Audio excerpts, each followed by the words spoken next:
Okay. Oh, we're not right. Okay. Always catches me out. Hello. Oh, Joanna B. That was quick. Hello.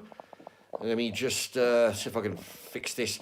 I'm using my new phone as opposed to to go live, and it's on a tripod. I had to get this special little adapter to hold it onto the tripod. Normally, I use the camera on the laptop. I tell you, things it's difficult to Mystic. I'm gonna have to bring the camera closer. Let me tell you, Mystic. These messages are coming up actually.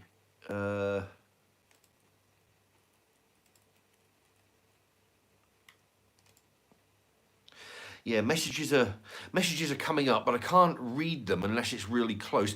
Where I'm on the laptop. Yeah, messages are coming up, but I can't read them unless it's really close. I'm live on my phone here, but now I've just gone onto the laptop, and it's a bit of a delay. Messages are coming up, but I can't read them unless it's really close. I'm live. Right. Yeah, it's a bit of a delay. I never knew that. I thought it was like absolute live. Anyway, right, so I can't read people's comments on the screen unless it flashes up and I can quickly read it. But I'm getting them down here on the laptop screen. This is really confusing. I tell you what though, because I'm talking, and if I had to my right is I'm watching myself on delay. Macintosh vlogs. When you gonna do? Oh, yeah. See, it comes up and then it goes. I think it's when am I gonna do? Oh, when you gonna upload some cooking videos? Well, that's the thing. I'm gonna try and get back to that. You know, it's gonna be difficult because it turns out that this phone doesn't. This phone doesn't have a pause button on it, which is a bit of a bummer. Which means I've got to go start to finish all in one. A bit like what I used to have to do before I invested some money in a proper camcorder that actually had a pause button. Yeah, if I'd have known it wasn't going to work on this one, I would have chose a different model probably. But yeah, okay, all right. Well, so what I'll do, I'm talking. What's this Macintosh? You know, YouTube hasn't paid. But you watch you every long time. Plenty of. All right. Actually, I'm sorry about this. It's my first time using my Apple iPhone 8. Messages come up, but they go fairly quick. So what I'm going to do, I'm watching myself live on my computer here, so I'm going to talk to you and then look over here for the comments. All right. Well, what I'll do, I'll quickly run through them. Right, we've got Joanna B in the house. Mystic Genie, hello to you. Joanna B, yeah, been a stranger because I haven't done any live for a while. Yeah, my life's been really bloody hectic recently. Macintosh vlogs, when are you going to do and upload videos? Yeah, well, that's the thing. I can still do videos, but it just means having to do them start to finish. So it means a lot more prep because there's no pausing and then changing angles or pausing and then waiting for someone to cook for 30 minutes. There's not all that's out the window. Macintosh vlogs. I know YouTube was a pain to you, but I've watched you for a very long time and enjoyed plenty of cooking videos. No, it's good. I've enjoyed doing them actually, inventing new stuff. A vodka bottle with a cork. Can you believe that? They didn't have shop brand vodka, the Co-op, so I had to pay an extra £1 for this J.J. Whiteley. Yeah, it's got a cork top, which I've never seen before. All right, but yeah. So what I'd like to do is also I want to do some more product reviews, and I had a message from somebody today. it was a DVD review. They expressed they like the video and they like the film as well. 310 to Humor, YUMA. 310 to Humor. The original 1957 version, not the shite that Christian Bale and Russell Crowe churned out. Yeah, the you know, there's a lot of similarities to the original, but the ending was totally different. Anyway, but yeah, so it got me thinking maybe I should do some more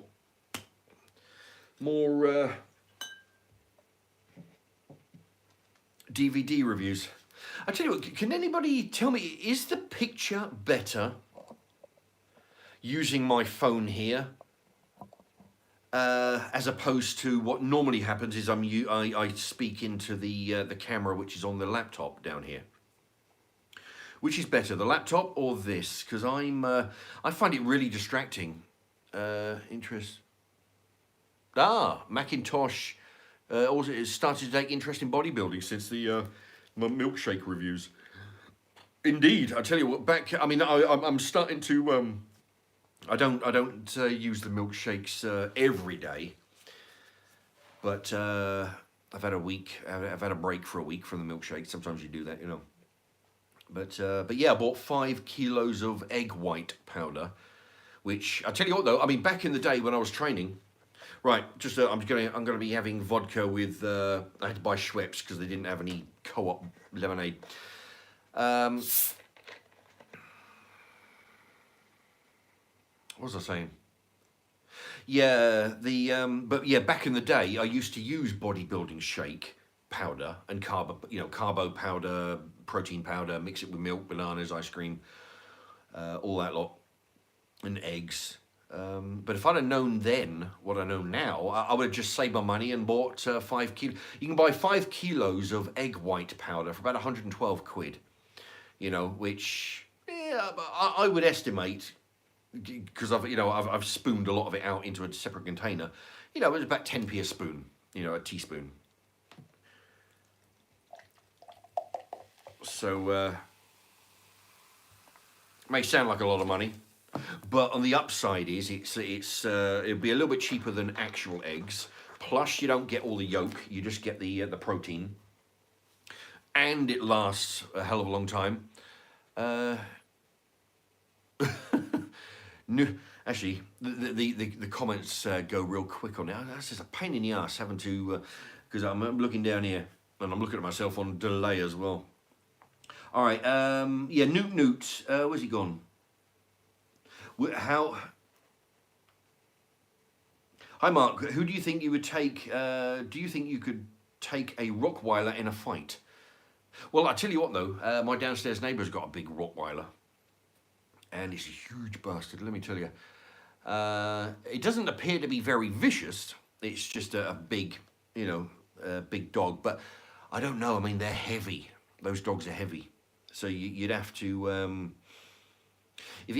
I think if you had some, some protection over the arms, if you wrap a magazine, if you tape a magazine around around your arms, feed your arm to the dog while you're, issuing a knuckle sandwich to the dog, then.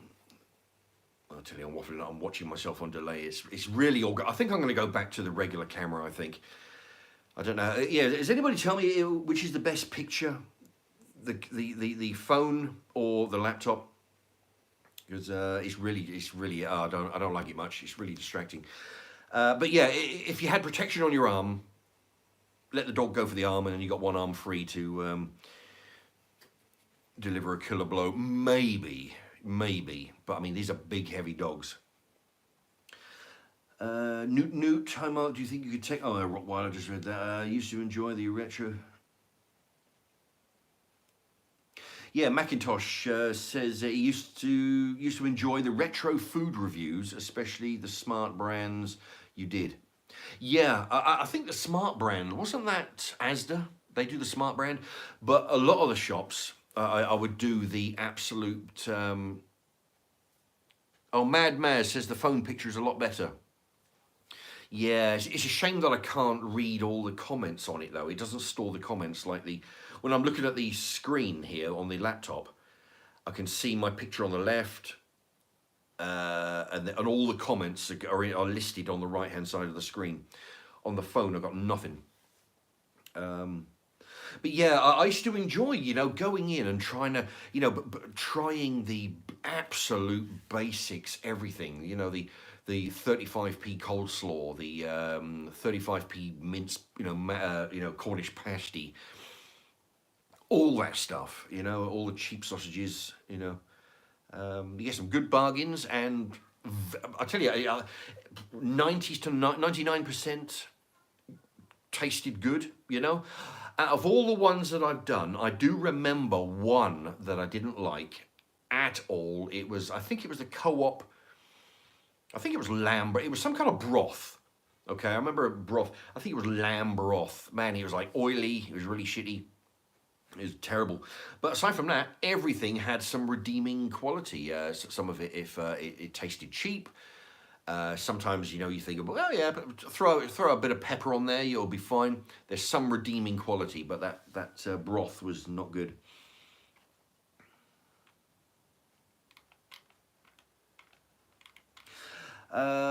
Saucepan. I liked the pizza reviews. Do those again. Indeed, yeah, those pizza. Yeah, I tell you, you do. You can get some tasty pizza. You don't have to go for the big, super expensive ones. Just buy. You can actually buy out the Co-op and out other places. Those small saucer size pizza, or like say Domino's, they do like a garlic bread. The size of that pizza. What you can do, you buy one of those. You put on a bit of tuna. You can slice up a pepperami. You can put that on there. You can put a bit of pepperoni on there. You can put, any cooked meat, and sprinkle a bit of cheese on there and cook that, and you've got yourself a pizza deluxe. Then, actually, I'm going to show off my.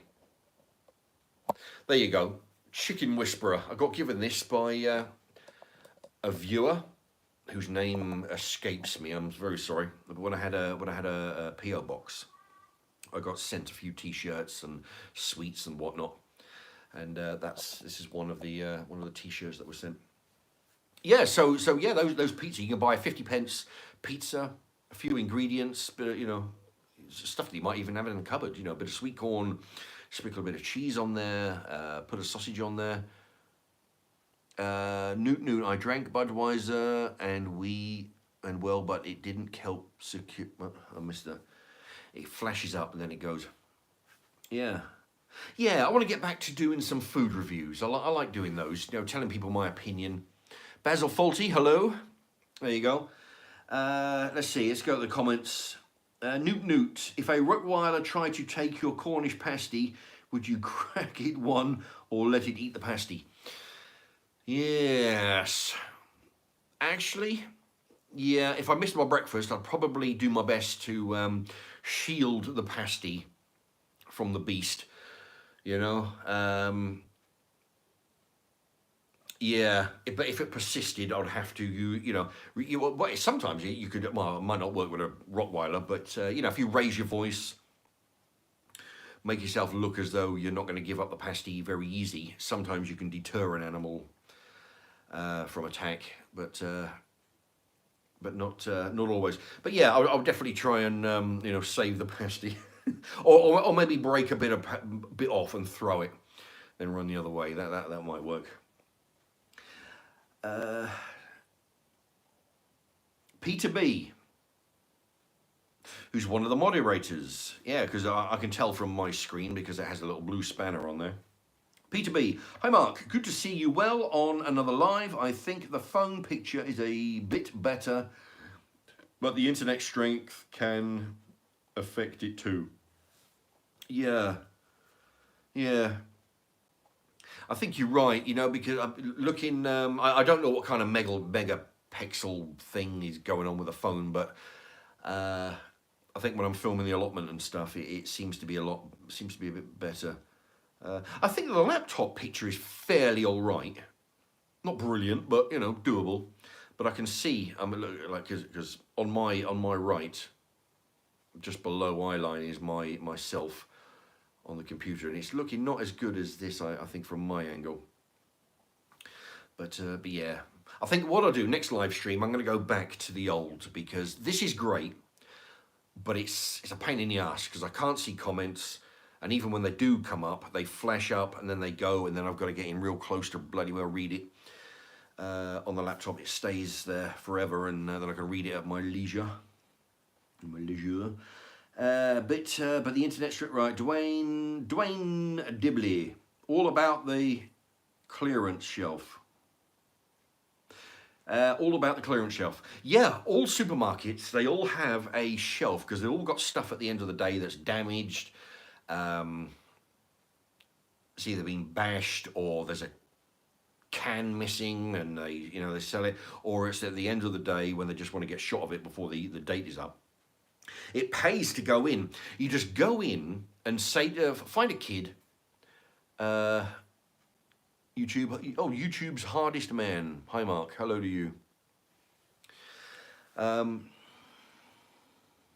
was I saying? Yeah, just go into the shop, find a kid, and say, what time, or where's your discount shelf to begin with, and what time is the latest, or what time do you start doing discounts?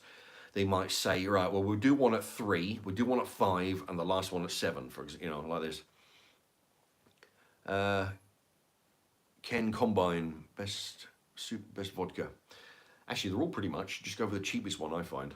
You know, you put it with a mixer, it all tastes the same. When I was younger, I used to only use Smirnoff, but then I, figured, well, why pay the extra, you know?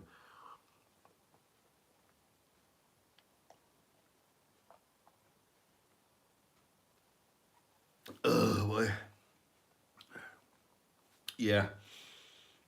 Some of them smell a bit different. I had a taste of this vodka just to see. When I say a taste, I mean, a little bit of a taste, neat. Not a big fan of vodka neat, I must admit. I do prefer it with a mixer. Oh, Mad Maz, how's the eBay sales going? Actually, not bad. I mean, flogging some stuff, which reminded me there. If anybody wants to have a look, write this down. All right, this is lowercase letters, MADUR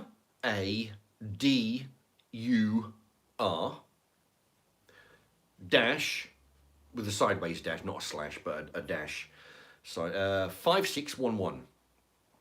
Lowercase MADUR dash 5611. If you want to have a look, I've been selling a few DVDs. Not these ones. These ones I'm yet to list. All right, this one actually, Clockwise, John Cleese. I haven't watched it in a long time. I'll get shot of that. Oh, Buster. That's really, oh dear. That's with Phil Collins. And the other actor in that, believe it or not, is called. There's an actor in here called Larry Lamb, if I'm remembering correctly, known to there's a film about the Great Train Robbery. Julie Walters is in it.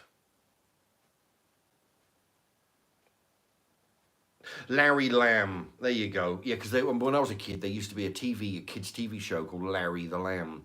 Hello, I'm Larry the Lamb. You know, he did a voice like that. And there's an actor called Larry Lamb. He's in this. Anyway, so what's this? Clockwise with John Cleese. What's this? Austin Powers, International Man of Mystery. There you go. What's this one? Oh, Honeymoon in Vegas. There you go. James Caan. What's that other guy? Nicolas Cage and Sarah Jessica Parker. There you go. That's a good film. So yeah, those are yet to go on. I've got a whole bunch that are already on there. I've got some Tazos. I've got a few books. I think it was a mistake putting those books out because the postage is a bastard. Let me tell you, to post a book, you're looking at. I mean, I'll tell you because I'll tell you a secret that I know because I'm a YouTube seller now, which you people out there may not know. right, to post a book, it's going to run you £3.35 because it's a small parcel. Okay, YouTube, not YouTube, eBay, the thieving motherfuckers. Well, they do. You're not going to believe this. What they do is when I list something, okay, they don't charge for me listing it. Okay, what they do, they take a commission if something sells. And what they do is they take 12%, which you figure, okay, well, that's a bit, they could do better than that considering the fucking millions of parcels and stuff that they sell, right? But, 12%. They don't only take 12% of the item. Say I sold this, right? They would take 12% of the sale price, but what they do is they take 12% of the postage. Okay, so the sale price of this and the postage put together, they take 12%. And I think on occasion they'll take 30p sign-up fee, for the privilege of listing something. I think that applies sometimes. I'm not sure about all. So what they do, so even though you charge, say to send one of these, it'll be, I think it's like second class, it'll be 68p.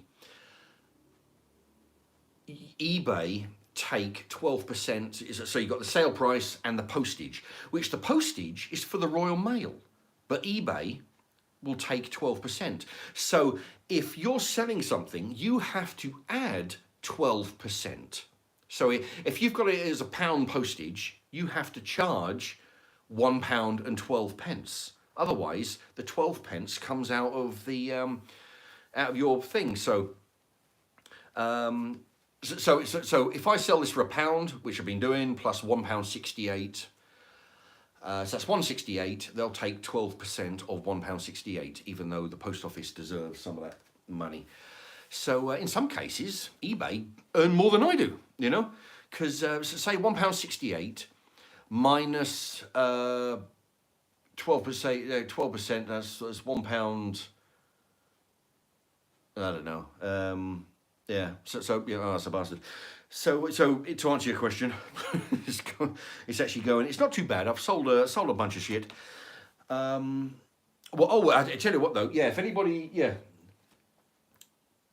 that sign again, or my name again, lowercase MADUR dash 5611. I've got hundreds and hundreds of McDonald's toys. I've bagged them up into 40s. One of them's a bag of 80 something, some Burger King toys, bagged up in a big bag of 40. Those foots, foot exfoliator things. They're shaped like a foot, and you rub them over your feet, get your feet all smooth. A bunch of those.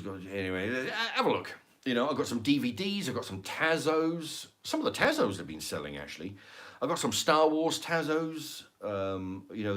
Christ, they've been up in the loft for 20 odd years. So like I say, fucking eBay, they earn more money than I will selling them, with their commission. So, but it's a way. Yes, I'm just sort of doing that for shits and giggles, and maybe one day, my goal, although the goal may change after a while, but I was looking at eBay a couple of weeks ago when I spoke about this last. Back when I was a kid, there was a game called Phoenix. PHO.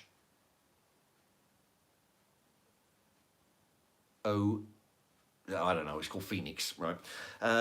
It's the one you got a little racing car at the bottom of the screen, and the birds, and the birds come all over here, the ball, where they go like that, and then they turn into birds, and then they go like this, and you got to shoot them up.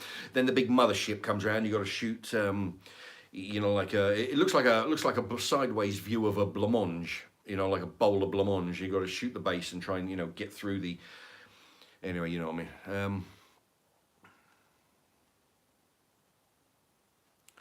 Actually, I want to get to that comment. Thing is, like I say, it comes up for like 5 seconds. I have to read it off the laptop here. All right. What's shit? Right.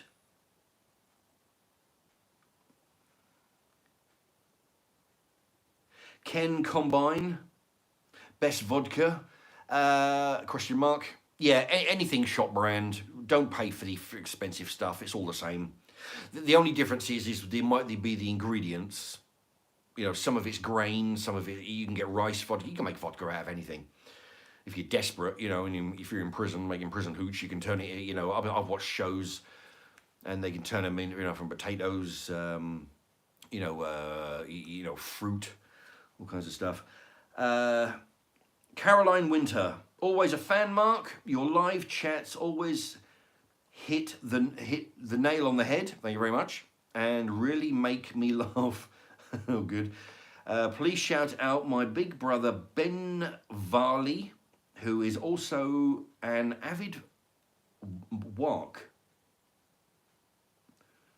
What WARC? What? I'm not sure. Is that a misspelling?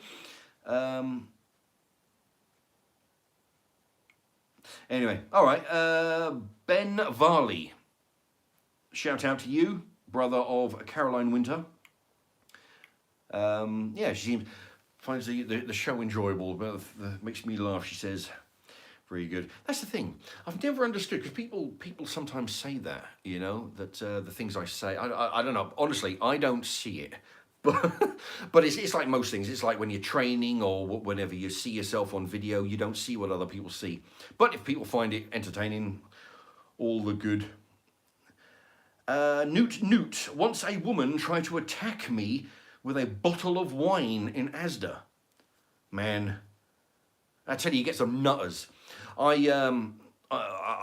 spoke once on my live stream about that guy in Farm Foods. For those who don't know, Farm Foods is like a low-budget Iceland.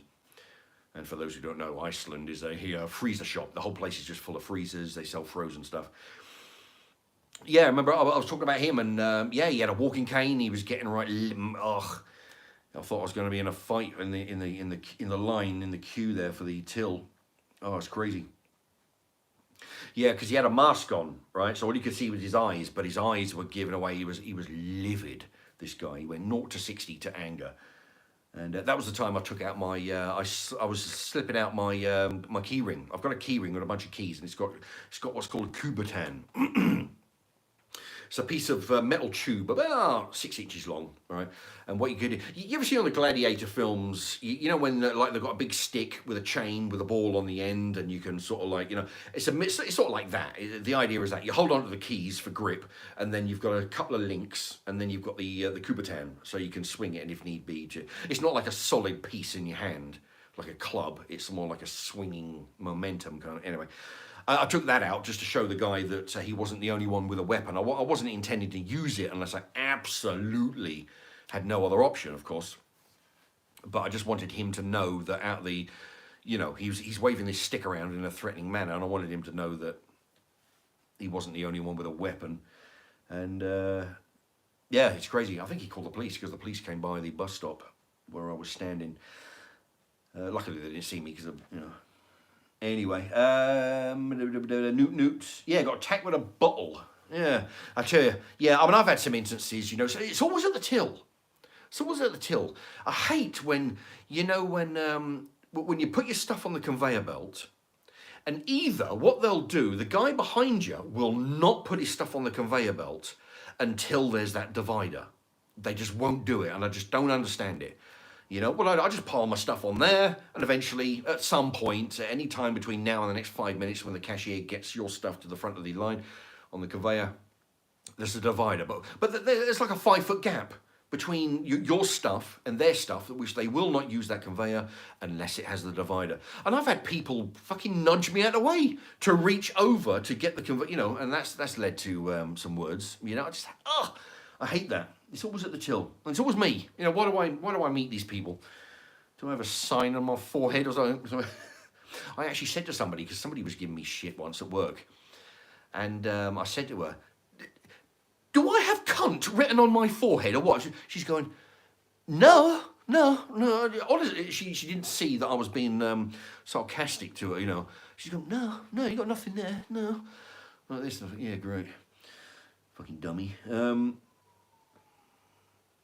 Woman. Okay, Peter B. I was talking to Newt Newt. Women and wine can be a dangerous mix. Indeed. Actually, Newt, what was the argument about? Why did she threaten you with a bottle of wine? What was that about? What happened there? Oh shit! Newt says, "Rest in peace, James Caan." He died. I didn't know he died. Last celeb, I can't remember the last celeb. Oh, wait a minute. What was it? Ray Liotta. That was a few weeks ago. He was the last celeb that I recall that died. Shit, I didn't know James Caan died. Billy watch a few YouTubers. Is that? That'll go to car boot sales to make a fair amount of money doing it. I think it's...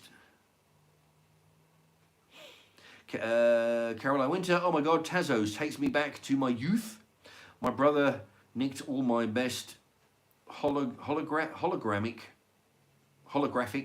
ones. Oh, I haven't got any of those. Interesting. Yeah, because they used to give them away in crisp packets. And I used to get people at work say, look, do me a favour. Why don't they do that anymore? You know, back in the, in the 2000s and before, yeah, they used to do lots of stuff in cereal boxes. I don't even think they do free toys in cereal boxes anymore, because I used to collect those a lot. Tazos in crisp packets, it would incentivize you to buy that particular brand because you knew that there was a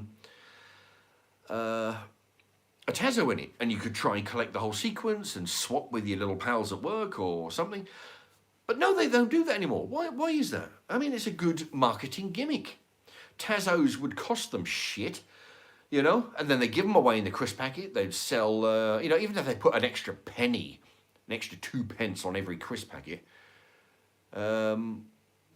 Oh, I got a message here. A new message. Oh, so I got a message at the top of my screen there. You won't see it, but a message from somebody on eBay. I wonder if is that one of the viewers that are watching who have gone on to. All right, I'll say that again. This is lowercase. MADUR-5611. Yeah. If anybody wants to have a look, just go onto that. Look, that's my eBay username. Have a look at my stuff. See. You can actually follow the channel. So if I put new shit on there, then it'll alert you.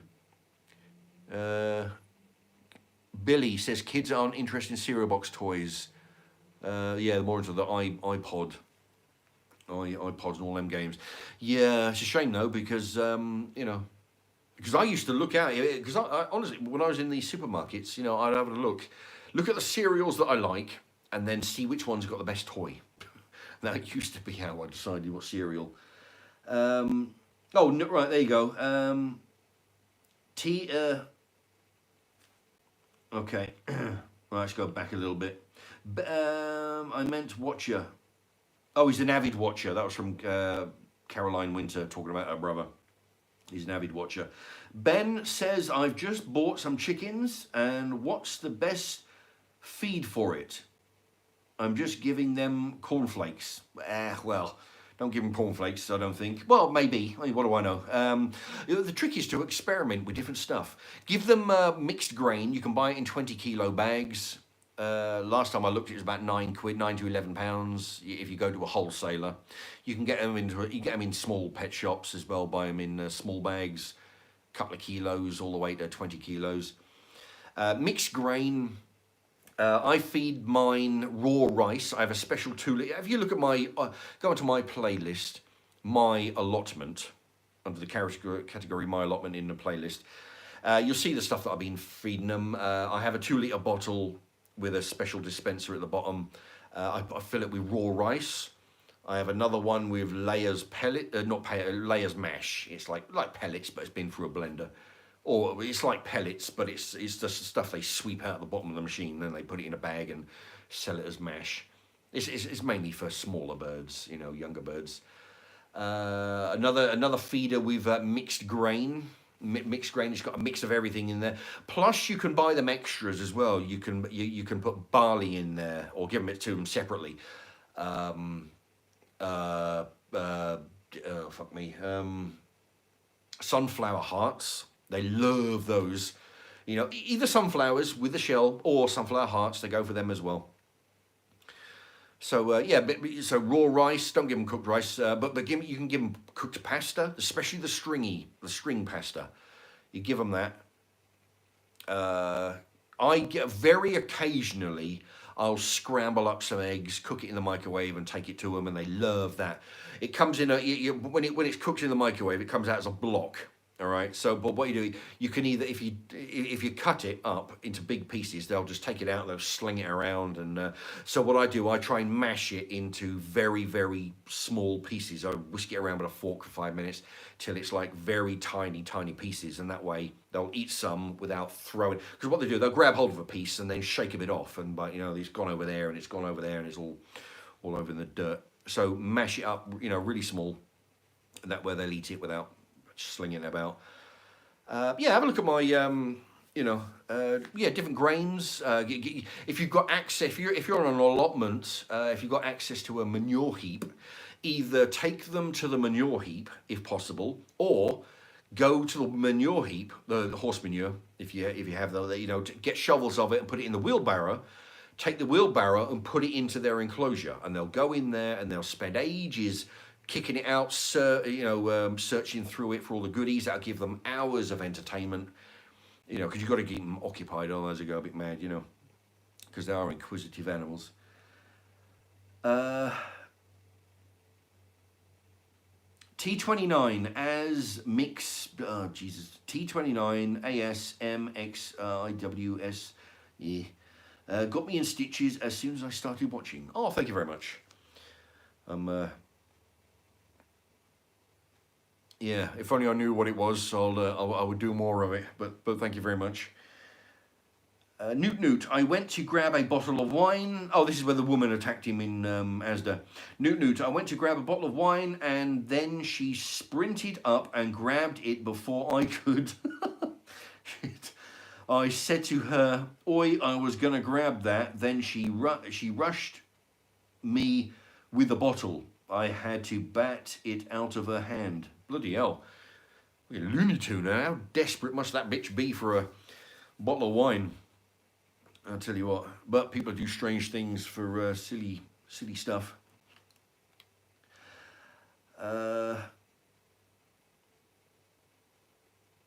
Caroline Winter, I had a man shout at me once for not putting divider on. Oh, well, I guess on the belt for the trying to decide what is suitable amount of distance allowance between the shopping without a divider.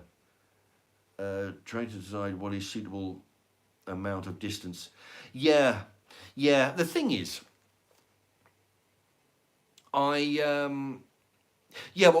I do, if I'm feeling generous, I'll pick up the divider. I don't even put it in a specific. I put it like basically whether I put all my stuff on the conveyor belt, which I'm holding my hands up here because so you can see me. I put my stuff on the conveyor. The conveyor will be over. My last of my products will be over here. If I pick up the divider, I'll just put it where I'm standing. I don't put it at the end of my products. I just put it on the belt wherever I'm standing. There could be 1.5 foot between the divider and the end of my products. So that's how much gap it was in between there. I just let that be, sod it. I don't. Some people will go right up to the the very end of their products. If I do it at all, I'll put it, and then what I do, what really gets me is if I do pick up the divider. Imagine it's a 10-inch long stick, right? I put that on the conveyor belt, but I'll put it at an angle. I don't put it directly straight, at a right angle, with the conveyor belt. I put it diagonally, and then this fucking asshole behind me will take it and turn it put it straight, so it's in a straight line, right angle with with the conveyor belt. Yeah, and sometimes I'll reach over and I'll just nudge it out of position again, just to be a an asshole. But yeah, it's anally retentive people like that really wind me up. I wish I wish they wouldn't be behind me all the time. I believe that you should. Ben says, Mark, do you do? Actually, that's an interesting question. There, I want to get to that.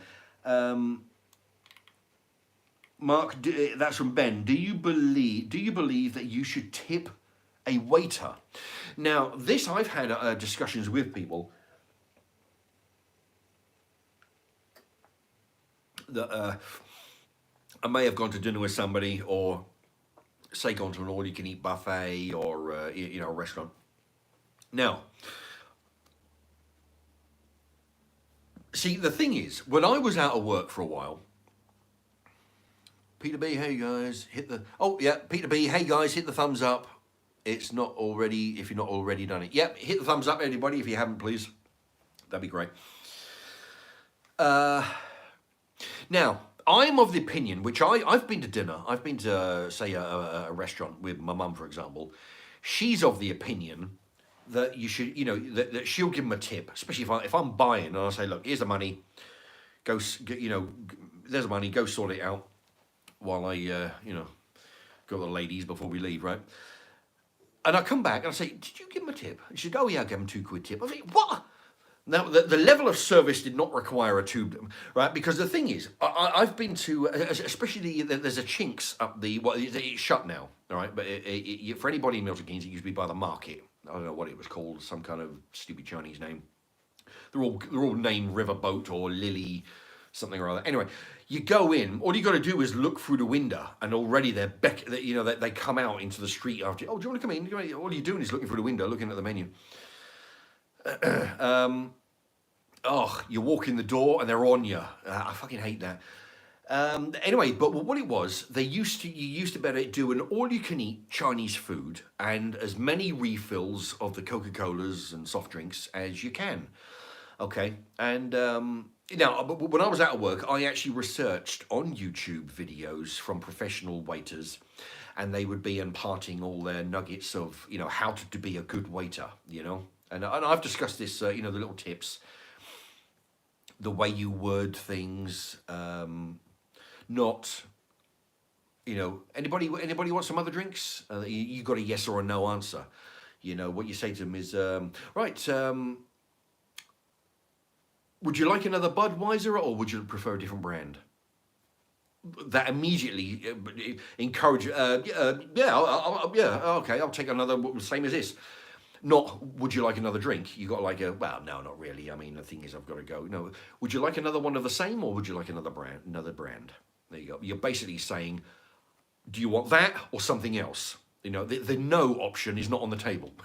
Okay, it's one of those little tricks. And also, you see somebody getting down to their last thing, you fucking go over, right? And you say, right, can I, would you like another one of these, or can I get you different, especially with the soft drinks, okay? What they used to do, they would wait until like 3 minutes after you finished your drink, and then they take your glasses away, and you don't know whether you're getting a clean glass or you're coming out, And often than not, I would get up and I would go to the bar and say, listen, can you fill this up for me? And they'd be like, oh yeah, I'll do that for you. I was like, no, if you were, you would have bloody done it already. And for that reason, I don't give them a tip. If I have to get up off my fucking ass and go to the bar and get my own drinks, no, you don't get a tip. It's their one fucking job, right? All they're going to do is jump you the minute they walk through the door. They go, and really, let me tell you, they're on you as soon as you walk in. And it's like, oh yeah, come here. None of this relax. Oh, can I, show you over here? They're on you. And then when you've got to go up, and it's as many refills, right? So, and I've suggested to them, why don't you go round with a jug? Refill? Okay, good, right. Next table, yep, refill, right. Just take a jug. What is it, like three-pint jug? Just go around all the tables. But no, what they'll do, they'll take your things, they'll go to the bar, they'll fill it up, they'll come back. So to answer your question, no. If I get good service, if I say to the guy, like I go in, like I do with every cafeteria I go into, and then, you know, if you're eating your all-day breakfast or something, and there's something with eggs, you know, like I say, are the eggs free range? And they're like, I'll go in the back and I'll find out. That's the kind of shit that I don't want to be dealing with. No, you're the waiter. Think about it, okay? If you think about what customers will ask, okay? Are the eggs free range? I can't think of any other questions that might apply, but you know, is the coffee that you're serving fair trade coffee? For example, me, I don't give a shit, but certain people might give a fuck, and they might ask that question, and you look like a complete dummy if you don't ask, if you don't know the answer, and you have to go out the back and find out. Things like that, you know? If I have to get up and get my own drinks from a bar, that's it. I mean, like I say, that's the only two jobs these people had. Getting you from the front door to the table, because you get up and you get your own food from the all-you-can-eat line, right? So their job is just to bring drinks to you, and they can't even do that, and then they expect a tip at the end of it. Fuck them. No. If you get service, you know, because this is the kind of thing that I researched when I was trying to get a job. Incidentally, this place never gave me a job. They I don't know what their problem was. Yeah, because as a customer, I would try and help people with things. You know, like things like St. Milton Keynes, you get a lot of people out of the area. They don't know anywhere around. So, you know, you might keep say a couple of free, you know, you get some free maps out of the information section of the shopping centre. Have a couple of those in your pocket. If you overhear the couple when they're talking, and it's obvious that they're not from around here, pull out a map. Say, oh, I took the liberty. I overheard what you just said. Or, well, you know, I couldn't help but hear you. But here's a map of the area. Or if you need directions from anywhere, yeah, I can tell you where all the shops are in the shopping centre. I can tell you where the train station is. Let me know. I'm a local, so I can help you out. If you hear something regarding that they're out of the area, you can help them out like that, and it helps with the tips. They think, oh shit, that guy was pretty helpful, you know. Little things like going to Burger King, stealing some of their paper crowns, having them in the, you know, by the bar, and if you see a couple come in with a couple of kids, put a couple of these hats together. There you go. Put it on the kid's head. Right, there you go. Couple of crowns for the kids. They think, oh shit, you know, he's keep the kids happy for 10 minutes while the food's being cooked. Things like that. That would deserve. I mean, you know, things like that would deserve a tip, or if they're especially helpful with the food, or generally chatty. I've had ones that will fucking bother you while you're trying to eat. They'll stand there and they've got bugger all to do, so we'll stand there and chat to you while you're trying to eat. Just get lost, you know. So yeah, you know, if you get good service, you see, the thing is, in England, we have a. Oh, Newt's got to go. All right. Well, you catch me on the rerun then. Newt, thanks for showing up, but you can catch me on the rerun. It'll be give you something to look forward to. In England, we have the mentality that waiters will do shit all and they expect a tip. That's the mentality of the waiters. And we, as the customer, we feel obliged to tip them because they're there, you know? I've been to America. I went to Boston, Massachusetts. I went visiting. We went to New York and all this kind of thing. We went to places. And that, and, you know, programs, documentaries that you see and programs, they fucking work for their tips. They don't expect a tip. Well, some of them will. They'll expect you to tip them just because they're fucking there. But no, they're extra courteous to you. They're extra helpful. They'll point you to a table. Would you like this one, or would you like that one, or you know, wherever you like. You know, they'll bring you the thing. What would you like? You know, oh, okay, fine. You're not ready yet. I'll come back in 5 minutes. They'll go out of their way to be courteous and helpful because they rely on tips. You know, you got to fucking work for it. Over here, they expect it just for showing up. You know, and I don't buy that. You know, if you get good service, I give them a tip. You know. Yeah, I mean, if I ask the waiter a question, I expect the guy to bloody well know. Because the thing is, if I look at it, if I was a waiter, Like in any job, what I hate is when somebody asks me a question. I try not to say, I try to know the answer beforehand, but it's sometimes, you don't know the answer. But I'll tell you what, I'll go find out. I'll go find out for you. You don't say, oh, I don't know. This fucking find out, stupid, and then for next time. Anticipate. Why should I give you £1 or two just for showing me to the table? That's all you've done, and bring me the stuff that somebody else has cooked. That's your only job. You're not getting a tip unless you're fucking well. If you see my cup of tea getting low, if it's all you can drink cups of tea, or if the tea's getting low, or the Coke is getting low, come to the counter. Don't wait until 3 minutes after I finished it. Come back there and say, oh, talk about a refill. Or, because remember, a lot of people, they will tip a certain percentage of the overall bill. If it's, if their bill is £10, they'll call it, 10%. It'll be quid. We don't go.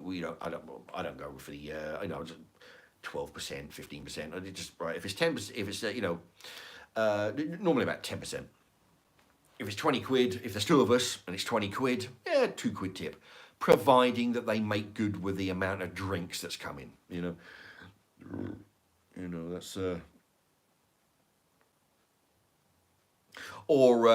Yeah. Anyway, I've talked too long on that subject.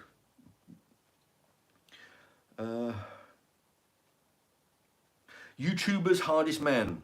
Mark, is the coffee in your cupboard fair trade? Yeah, that's a reference to the thing. No, actually, I'm allergic to coffee, but that was an example with a fair trade. But I'm allergic to coffee. I can't drink coffee drinks; it'll make me sick to my stomach. I don't like coffee sweets. I don't like the smell of coffee. Especially fresh. Like there used to be a shop at the city centre years ago when I was a kid. They used to sell ground coffee. Proper. They used to have the beans, and they had a machine, and they would grind it up, and then they put it in a bag, and they'd flog it to you. No man, I couldn't be outside that shop. Peter B says cold beer. Or an emoji. Yeah, I couldn't be outside that shop.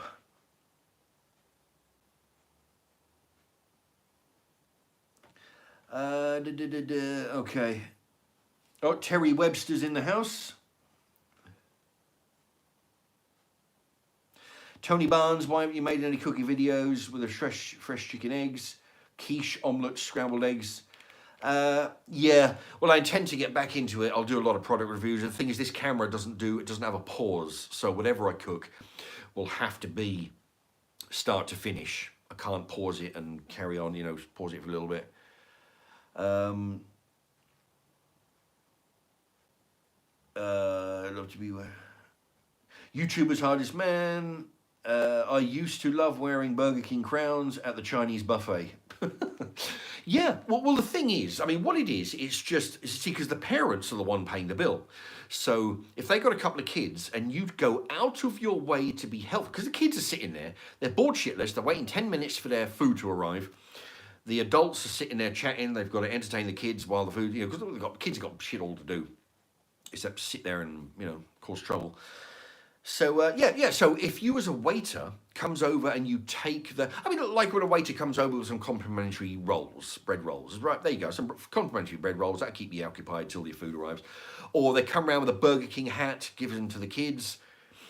Or like Burger King have those square bits of paper that line the trays, and kids can colour in they got a little puzzle, follow the line all the way around the maze. If you've got a few of those on hand, you've got one each to the kids, that'll keep them happy. The parents are thinking, oh, thank you very much. You're keeping my kids, the kids are going to be quiet for 10 minutes while we're, oh, thank you. That's worth a quid right there, shit. But it's just, those things, Not that I'm not personally going to be going to dinner with any children as such, but you see the point there. If they go above and beyond to be helpful, get to your drinks before you run out of drinks. Bring a spoon. I've actually fucking in the Chinese takeaway, in the all-you-can-eat buffet, you've got a knife and fork and a spoon. They clear the table, and I think, shit. So what I do, I'll go over the cutlery. I bring a spoon over, all right. And sometimes it's easy, especially with rice, and noodles and whatnot. Sometimes it's better to eat with a spoon than a knife and fork. You just shovel it out. When your plate is empty, what they'll do, they know that you're using a spoon. They won't leave that. What they do, they'll take your plate away. Or sometimes, oh, fuck me, they're standing there watching you, waiting for you. Just finishing the last spoon. Oh, yeah, can I take your plate? Oh, Jesus Christ, let me swallow the fucker. But you put your plate down, right? Your knife, fork, your spoon. While you're away getting a second plate, they come back and it's gone. So now you've got to go searching for another spoon.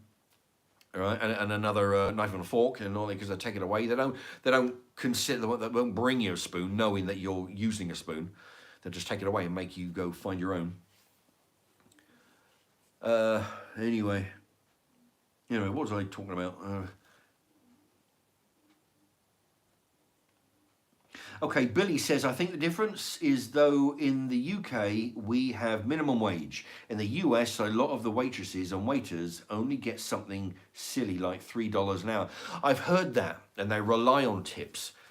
But, I mean, on the one hand, you could say, well, don't work in those conditions, and the conditions will change. If everybody says, fuck yeah, I'm not doing it. I'm not working for $3 an hour, having to rely on tips just to, If everybody didn't, on the one hand, if everybody didn't do that, conditions would change. But on the other hand, I realize that certain people, don't have that option, But yeah, I think it is shit that, see, the thing is, in my belief, you should get a minimum wage. And tips are extra, You go above and beyond. Because, I mean, I've had it. You've had waiters that absolutely don't give a shit. And they expect a tip, Nah. Anyway. Niels Fitzpatrick, hello to you. Jack England, what's everyone drinking tonight? Peter B says he's drinking cold beer. Yeah, I'm drinking vodka and lemonade.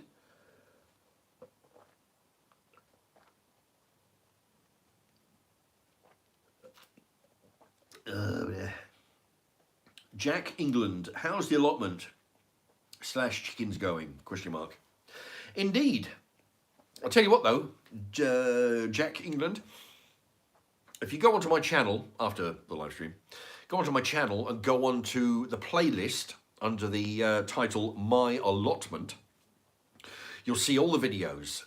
When I got the chickens, what I feed them, you'll see their layouts, all the little toys I've built. I buried a car tire half in the ground. I built a couple of climbing frames for them. There's a big branch in the enclosure for them to jump onto. What I feed them, you better see their enclosure and then letting them out foraging in heaps of, going through digging up worms and stuff. Have a look at that. There's plenty there. If you're going to get chickens, and there's plenty of tips. But I include a lot of footage of the chickens scratching around. People like that. People like looking at the chickens. Yeah, because the thing is, they're all sisters. So they're the same age within a few days. But they look pretty much identical. There was 4. There's 3 of them now. They're all identical. So even now, I can't tell them apart. I just don't know. Because before, years ago when I had chickens, I had about 8 to 10 bantams, which are small chickens, and they were in pairs. You had 2 of one kind, 1 of another kind, different breeds, different colors. I could tell them apart. It was great. You can look at them, you can identify them straight away. That's the more dominant, that's the leader, because you had two bantam chickens who were the leaders. They never used to throw their weight around, but when they ate at the feeding station, no other chickens used to go in there and eat. They used to wait until they finished, because it's not like they were threatening any of the chickens or anything. It's just there's a hierarchy. They would eat, they would go, and then others would dive in and then go eat, because and I could tell them apart because there were different ones. There was one in particular. No matter what I did, I just could not handle this chicken. It would run a mile no matter what I did, where others would come to me. Anyway, so yeah, Jack England, have a look at my under my allotment on the playlist. And anybody wants to go onto my eBay, look at the crap that I'm flogging. There's some good stuff in there. I'm trying to do a whole bunch of cheap stuff. You know, I'm trying to flog some of these old DVDs. You know, so there's some big packs of McDonald's toys. They're quite expensive because there's a lot of them. There's like 50 of them in a bag. Some foot scrapers. I'll try and do some single ones, but the thing is, the amount that you know, say I put 2 in an envelope, the amount of, you know, it would got to sell those and then the postage. I'll try and do it, but you know, the amount of postage is going to cost. I might better do a couple of them, 2 of them in an envelope. It's going to cost 105, plus say £1 for the 2, so that's 205. I could probably do that. I'll try and do a few. Anyway, lowercase MADUR space or a dash rather 5611. MADUR. That's lowercase dash 5611. There you go. Have a look at that. Follow, you know, hit the follow button, and you better see any stuff that I add to the collection. Oh, English Heart. Hey Mark, how's it going? It's going okay. It's a little bit warm, but yeah, going okay. Doing a lot of work on the allotment. I'm doing some progress videos on there. Yeah, I get a load of shit from the allotment. Oh God, I tell you what, I swear to Christ, if I ever, you know, makes you want to strangle somebody. You know, the amount of shit that I've been getting from them people. Yeah, because they threatened that if I don't sort of get the thing sorted, there's a chance that I'll be slung off the site. So, I mean, I swear to Christ, I was inches away from giving up that plot. I actually rang up somebody and says, listen, are you willing to take my chickens? You can have the chickens, you can have the food, you can have all the feeders, you can have everything. Just give them a home. And then I was looking at how to dismantle the cage that they're in. Jack England, yep. Everybody hit the thumbs up, please, everybody, if you haven't done already. That'd be right useful. I was going to give the, you know, try and flog the, I want to pay for that cage. If you ever look on the channel, my allotment, the cage that they're living in, that cost, I think that was close to 300 quid. Then I've got the wooden structure, which is attached to, that was an old piece that I had before. When I was at a different house, that's where they lived in at night, and then they had the run of the garden all day. So they didn't need a cage. But that cage alone was 300. Shit. You know, I'm lucky to get a third of that if I was to sell it. And then somebody said, look, they were looking for an allotment. And they, you know, so I said, fine, listen, you want the allotment, you have all that, you can have everything on it, all the work I've done building the Hugel cultures, you know, which is a really good, you know, this person doesn't seem to appreciate the actual concept of a Hugel culture. It's a big square box made of pallets, thick logs, branches, wood manure, twigs, wood chips, the you know, newspapers, pizza boxes, everything in there. Everything rots down at a different rate, and you don't ever have to add any nutrients to it. Just top it up with manure and wood chip over on top, because it, you know, when it settles down, it gradually gets lower. Just top it up. You never have to do bugger all to it. Anyway, they're going to take care of that, and I'm just going to, I'll have a little piece at the back of where the shed is. We're going to put a fence around the whole thing, so it keeps them contained. And yeah, otherwise I was going to give the fucker up. Let me tell you, because it was churning my guts, the amount of fucking grief, because, you know, they were threatening to take the plot away from me if I didn't do it. It's some arsehole on the allotment. I know who it is, and everybody else on the allotment knows who it is. He reported me to the council, saying that my plot looks like shit. It's overgrown with grass, which it was, because I deliberately left it that so the chickens could forage around on my actual plot. I was still growing a load of stuff all the way around in these Hugel cultures. He told the council that my chickens were roaming the words that they wrote on the letter they sent me was roaming the allotment, which is a load of shit. He was fucking lying, and I told him he was lying, and I told him I know who it was. It's this old bastard, and they weren't interested. I said, look, he's fucking lying.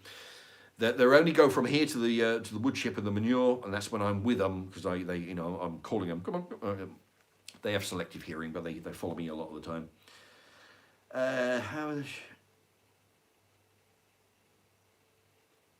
Caroline Winter says she's always wanted to have chickens, but never had the space.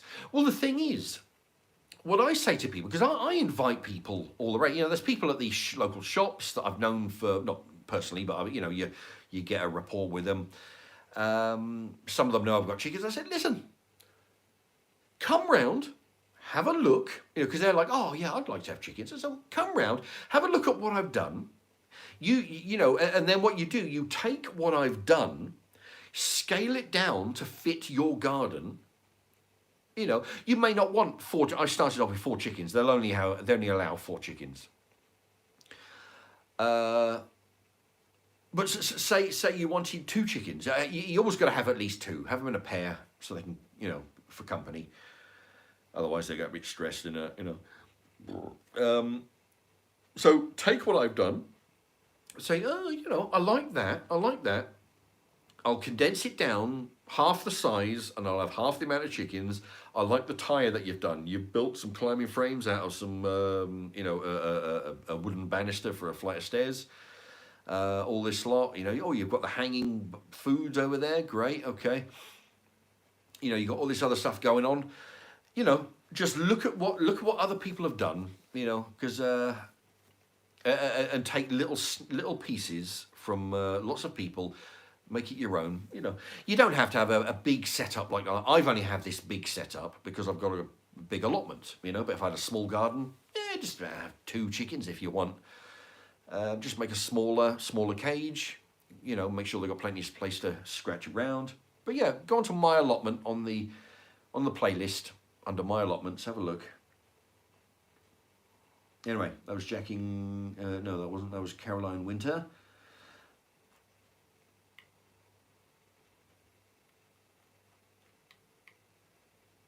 Caroline went. Oh, where's he gone? Caroline Winter. My kids can make 10 minutes seem like 10 hours. Yeah, I can imagine. Yeah, I mean, I've seen people with kids, and they, I wouldn't want any. Not unless they're like really, you know, well behaved. Gliv is in the house. Carl Ev, Burger King have the worst chips. Yeah, I much prefer McDonald's chips.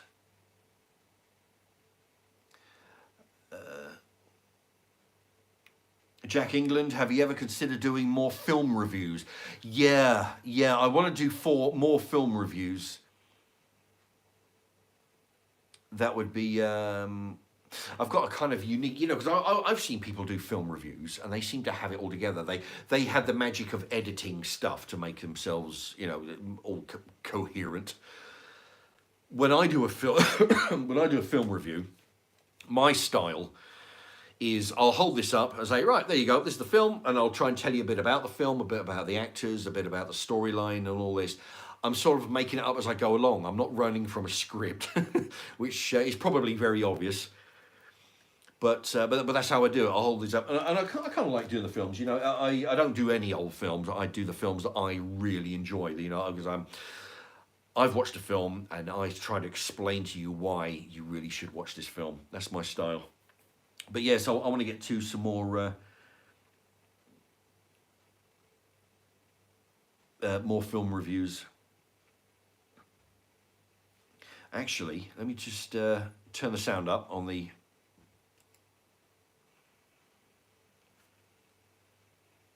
Oh. More film reviews.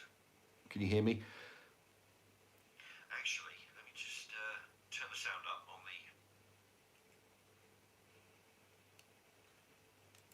the. There, I'll turn it off. I think it's a 10-second delay from when I'm talking to the time it comes down to my laptop here. There's a 10-second. So when you're listening to me talking, it's something I said 10 seconds ago. Okay. Right, yeah, Jack England. Yeah, I do want to do more. I've got loads of DVDs. I've got hundreds out here on the shelf.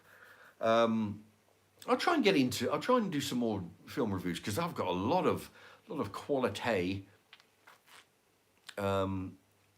films, you know. So, but yeah, I'll choose some films that I think that you should watch. Billy, I think it's actually better model in the US because the good waiters and waitresses will earn more than the not so good ones, which is fair. Yeah, yeah. I mean, I've heard of stories. I mean, there was a thing with Carl Pilkington, you know, the idiot abroad guy, friend of Ricky Gervais. He was telling a story where he went to America with his girlfriend. They went to a cafe, and what it was, he was I don't know what it was. He didn't have a whole hell of a lot of American money on him. He didn't get to the bank, or he had a certain amount.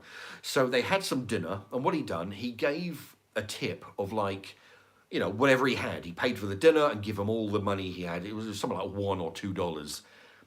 And the fucking waiter come over and says, no, actually, you can keep this. You know, like this cheeky bastard. So he actually said, well, okay, fuck you, well, I'll take it back. I've heard those stories before, where a waiter will actually say, no, why don't you keep the tip, you know, like this, rather than take it. Well, why the fuck don't you just, you know, accept it? Thank you very much for the tip. Because apparently they pay tax on their tips. Which, who the fuck tells the tax man everything they earn? If you work a burger van, you don't tell the tax man exactly what you're earning. Fuck, you know, when I had that video shop, you know, I was, you know, there was a few under the counter, you know, all the Cokes, all the cans that people bought. That was my money. I bought it. I had it in the thing. I sold it. Money in my pocket. It never went through the till. I don't know whether I should be admitting that, but anyway, that's the way it worked. And the same with the chocolate bars. The only thing that went through the till was the video rentals. So yeah, if you're a waiter, you say, no, very sorry, I only got $20 tips this week, you know.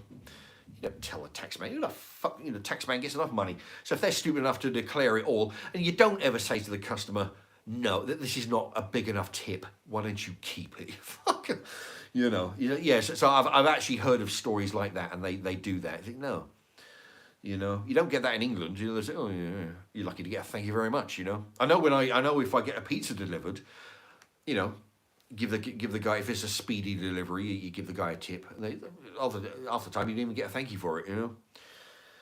Or I was like, oh yeah, cheers. Like this, if I can give them a fucking pound, they should be grateful as hell. I know I would be. Imagine doing that 20 times a night, get £20 tips, you know. It's like, yeah, great. But no, you know, if you know, if they're going to declare it. Billy, love Carl Pilkington, Ricky and Steve Merchant. Oh, this show, he's gone. It flashes up and goes. Yeah, so the American one apparently, Billy says, is a better working model because it makes the waitresses work harder and earn more. Yeah, I would agree with that. Yeah, because we have the mentality in England where they expect a tip just for fucking standing there, you know, which is wrong, you know. You know, if they do their job, you know, bring your drinks on time and bring you a fresh spoon, you know.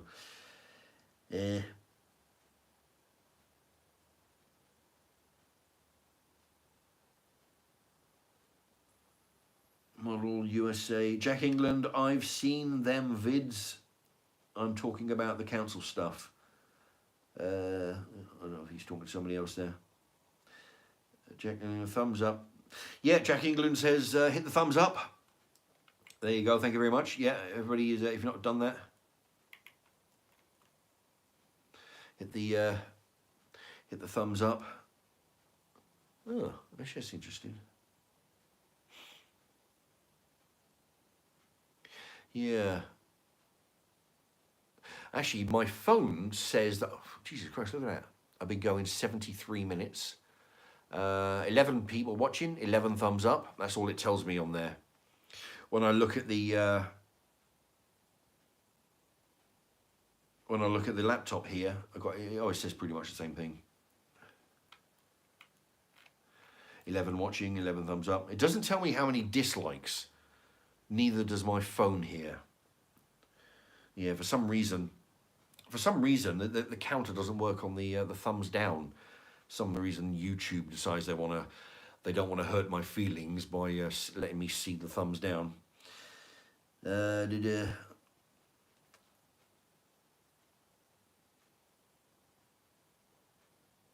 Okay, Jack England was job. Yeah, Jack England says there's a job's worth in the council. Yeah, Yeah, all going to justify their job. They don't do shit while they're in there. Let me tell you. You walk into that because it's like a little council office. It's and you walk in there. They can't be bothered with anything. Their favourite one was that they, you know, like every when the Chinese plague was at its highest, every business would say, well, COVID. You know, why is this system gone to shit? Why is this not happening? Why is it we can't do that? Well, COVID. You know, it's like, get the fuck out of here. It's like it's the new excuse. Back in the old days, well, there is a war on. You know, the food shit. Why is the food crap? You know, well, there is a war on. You know, and now they can't do that, of course. So it's like, well, COVID. Um, and you get sick of hearing that because they blame everything from a fucking cloudy day. Well, COVID. Yeah, so that's what the council used to do when I was going in there and say, listen, how's my allotment plot going? Well, the thing is, we can't issue you an allotment plot, even though it's been vacant for 8 months. What it was, the people left. They couldn't give me the vacant plot because, well, COVID, So by the time I got on there, the fucking thing looked like a jungle. So I had to, work like bloody mad just to get it to a level that was normal. It's, ugh. Because they just couldn't be bothered, I actually went in there and said, listen, just give me the plot, because they couldn't take the money. They couldn't have me take the money, because they got a credit card machine.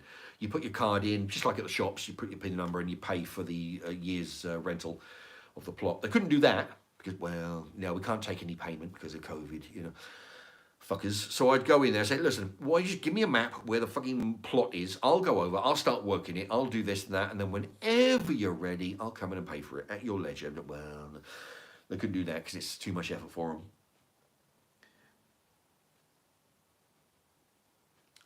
I'm a chicken, LOL, says, you remind me of a small melon. Oh.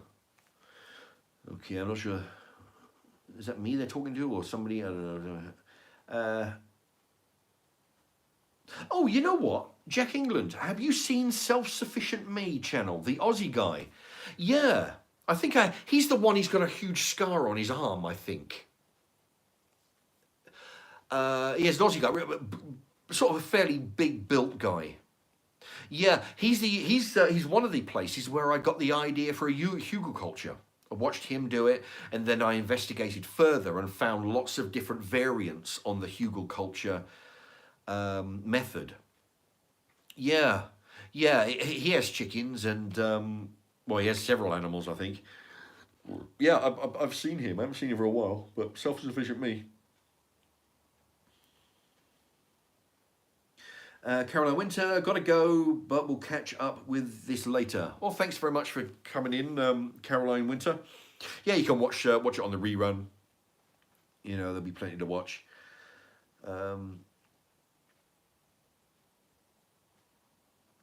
Jack England, if you speak the truth, there's no need to edit anything. Yeah, very true. Yeah, but I tell you, when I first started the channel, I would have to. Because I didn't know what I was doing with the camera. My first camera had, it was just start to finish. I had to do everything in one take. And if I buggered it up, I'd have to erase it and start all over again.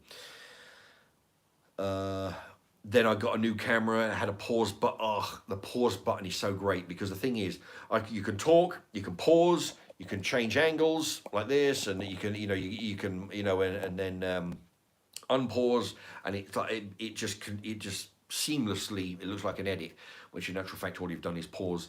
Or you can pause and let something cook for half an hour and then come back, unpause it. Yeah, it's great. It's going to be difficult without the pause, but I can still, Actually, you know what? I could do a live cook, I guess. I could cook something, because I can take the tripod in the kitchen. Now that, because the thing is, I don't have a what do they call them? One of them was little chips in the phone. If I did have one, I could take the phone out to do a live stream, or even at the allotment or any place else. See, what I have to do at the moment is film at the allotment, bring it home so it gets connected, automatically connects to the the internet, and then I can load the video. And just like when I'm doing live here, I have to be in the house to be able to do it. But yeah, I could do a live cookery thing, That'd be interesting. You know, I could, cook it, do a live mukbang. You know, cook it, eat it. You know, all live.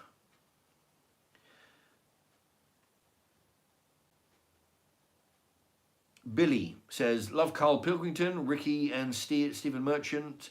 The old XFM show was top tier. Yeah, I never heard them when I was when they were on the radio, but I heard that they. I mean, I've watched their show when they're talking. I've watched those animated ones where they've taken like snippets from the radio and then drawn cartoons with them, of them sort of reenacting what they're talking about. That's quite fun. I've actually read one of Carl Pilkington. Christ, I tell you what, that guy's actually wrote several, but I want to say about 4 books. I've actually read one of them, and it's really funny. He went on holiday. I can't remember where he went, but all kinds of visiting his in-laws and all this other stuff. It's like it's not like a story. It's more like a diary excerpts. It's funny stuff. I can't remember what it was. I think I bought it and then sold it once I read it. English Heart, if you speak the truth, there is no need to edit. Have you tried uploading to YouTube? If you speak the truth, there's no need to edit.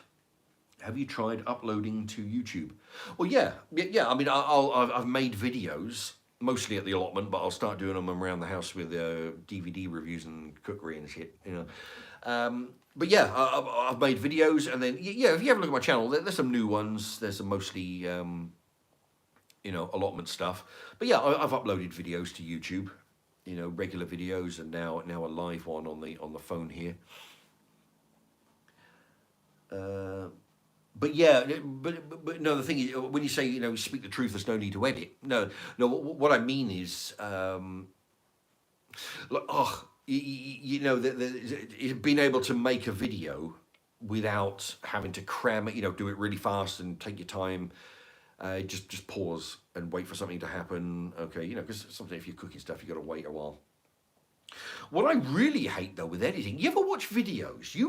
If you pay attention, sometimes it's not noticeable because if they're just sitting here and they're talking, especially when a background that stays the same, and they're talking, it's difficult to notice the cuts. But if you pay attention, you can sometimes they have a cut every 5 seconds. It's like, it must have taken them hours or days to edit the bastard, I mean, it's like a 10-15 minute video and there's a cut every 5, 6, 7 seconds. It is crazy, how it's amazing how they how and why they've managed to do it. I mean, just do what I do, just talk, try and make the best of it. I mean, a lot of the times they'll cut out the ums and the ahs, like this. They'll cut them out, which accounts for a lot of the cuts. But really, if you watch them, sometimes they're a bit subtle, but sometimes it's little things like this. The next cut will be over here, next cut will be. And then it'll jump like that. Little things like where they've cut out 3 seconds or 1 second, and edited together. I don't know why they do it. It looks like shit from a filmmaking point of view, because I am a filmmaker, a video maker. Yeah, I just don't see the point. I use I use the pause button purely so you wouldn't have to watch a bowl of soup cooking in the pan for 10 minutes, like that. You just come back, or watch a chicken cooking for an hour and a half. I'll put it in the oven, stop, start again, pull it out, done, like that. Barry. All right, Mark, good to see you again. Thank you very much. Good. Could you please do a massive yodel for us? Oh dear. Yodel. Oh, is that like a Tarzan? Actually, I had a ringtone. Oh, I used to do a lot of crank calls years ago when I was at work at this place at Argos. I had a ringtone, and it was like, oh, oh, unless it was like a ringtone or an alarm clock. It was the yodel. And what I used to do, that there was somebody I knew who I had his phone number, and what I used to do when you're bored, I'd just ring him up and he'd go, hello, and I'd go, press the button on my phone down the receiver, and it'd be like, oh, like the Tarzan yell. And yeah, he'd be going mad. You know, you play that 6 times down the phone, then just hang up. Oh boy. Jack England agreed. Billy, you can find all the XFM stuff on YouTube with the music removed. It's fantastic. Yeah, I might well do that, you know. It's yeah, I mean, they did. I mean, they made a pretty good team. I don't think they're together anymore. I mean, now that Ricky Gervais is rich and famous, I don't think he does anything more with Stephen Merchant or Carl Pilkington, you know. Fuck knows, because I got the impression that he never really liked them other two. He just put up with it, you know. You know, because at first you think, oh, they're all mates, but I don't think he actually liked them. He tolerated them, and he made a boatload of money with. Yeah, Jack England, Ricky Gervais is a bit sketchy. Yeah, you know, I mean, what he does, he used to be in a position where he'd be kissing ass to all the celebrities. David Bowie, Robert De Niro, all these big end stars. Who's that big black guy? Samuel L. Jackson, just to get him on his extras TV show, you know. And now they can't be bothered to. He can't be bothered to, you know, invite them onto any other show that he's done.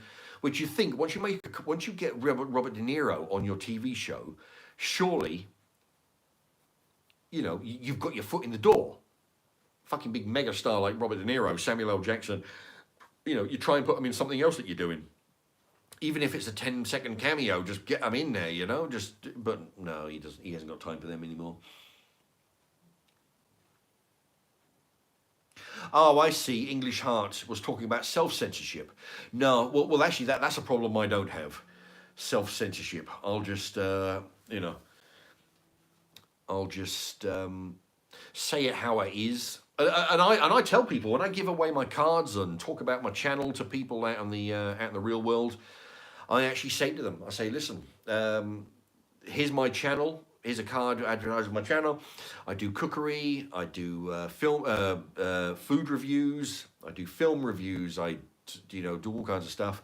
And I tell them, if you're easily offended or you're one of these mamby-pamby, noodle-armed, soya milk drinking, you know, faggots, then don't go onto my live stream. You know, you'll be offended. It's not for you. I talk the truth. I'm unfiltered. I'm not a PC person.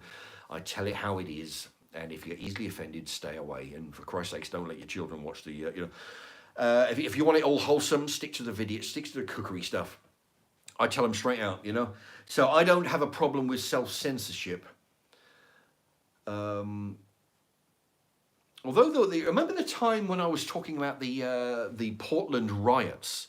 Is the one time, I reckon some fuckhole must have got onto YouTube mid-live stream and said, Mark's being hateful. And what they did, I was talking about public flogging the rioters. You know, get hold of them, arrest, just arrest them, and their sentence is to get 10 lashes with a whip. Public flogging out in the street. And, you know, televise it, get some advert money going on there. That'd be pretty. I'd tune in for that. Okay, and I was talking about the shopkeepers on the roof. You know, anybody? Yeah, you know. So yeah, there's my shop. You come near me with a fucking petrol bomb, and you're gonna get a bullet. They cancelled mid. I was like, and then it was gone. You know, mid speech, and they stopped the live stream. And what they'd done, they went YouTube. Did the old bullshit explanation. Well, we cut it short due to hate speech. You know, hate speech covers everything. Basically, you're saying, yeah, you were saying stuff that we disagree with, so we're going to call it hate speech, and then we're going to cut the signal. So, you know, that's it. And after that, I started to sort of try and be aware of what I'm not necessarily, well, yeah, I mean, I try and filter myself slightly, which is something I didn't like to do, thinking, well, things I don't even know exactly what it was that they put everything under hate speech. Yeah, you were, showing hate speech. So yeah, if you give me some examples, motherfucker, then I'll know to watch that sort of stuff. But, because they didn't, anyway, but I think, and then I went through a stage where I said, well, fuck them. If they discontinue a channel, which a lot of people used to, people don't anymore, because it doesn't work, I don't think. People used to dislike what I'm saying, disagree with me, and then they would say, well, I'm going to report you, get your channel shut down. Oh, go ahead, do it, I don't give a fuck. Just do what you can. And of course, it never got shut down permanently. The one video got taken down mid sentence, and but yeah, they threaten a lot of whole stuff. Oh, I'm going to get your channel cut down. I'm going to report you. I was, grow up and go away.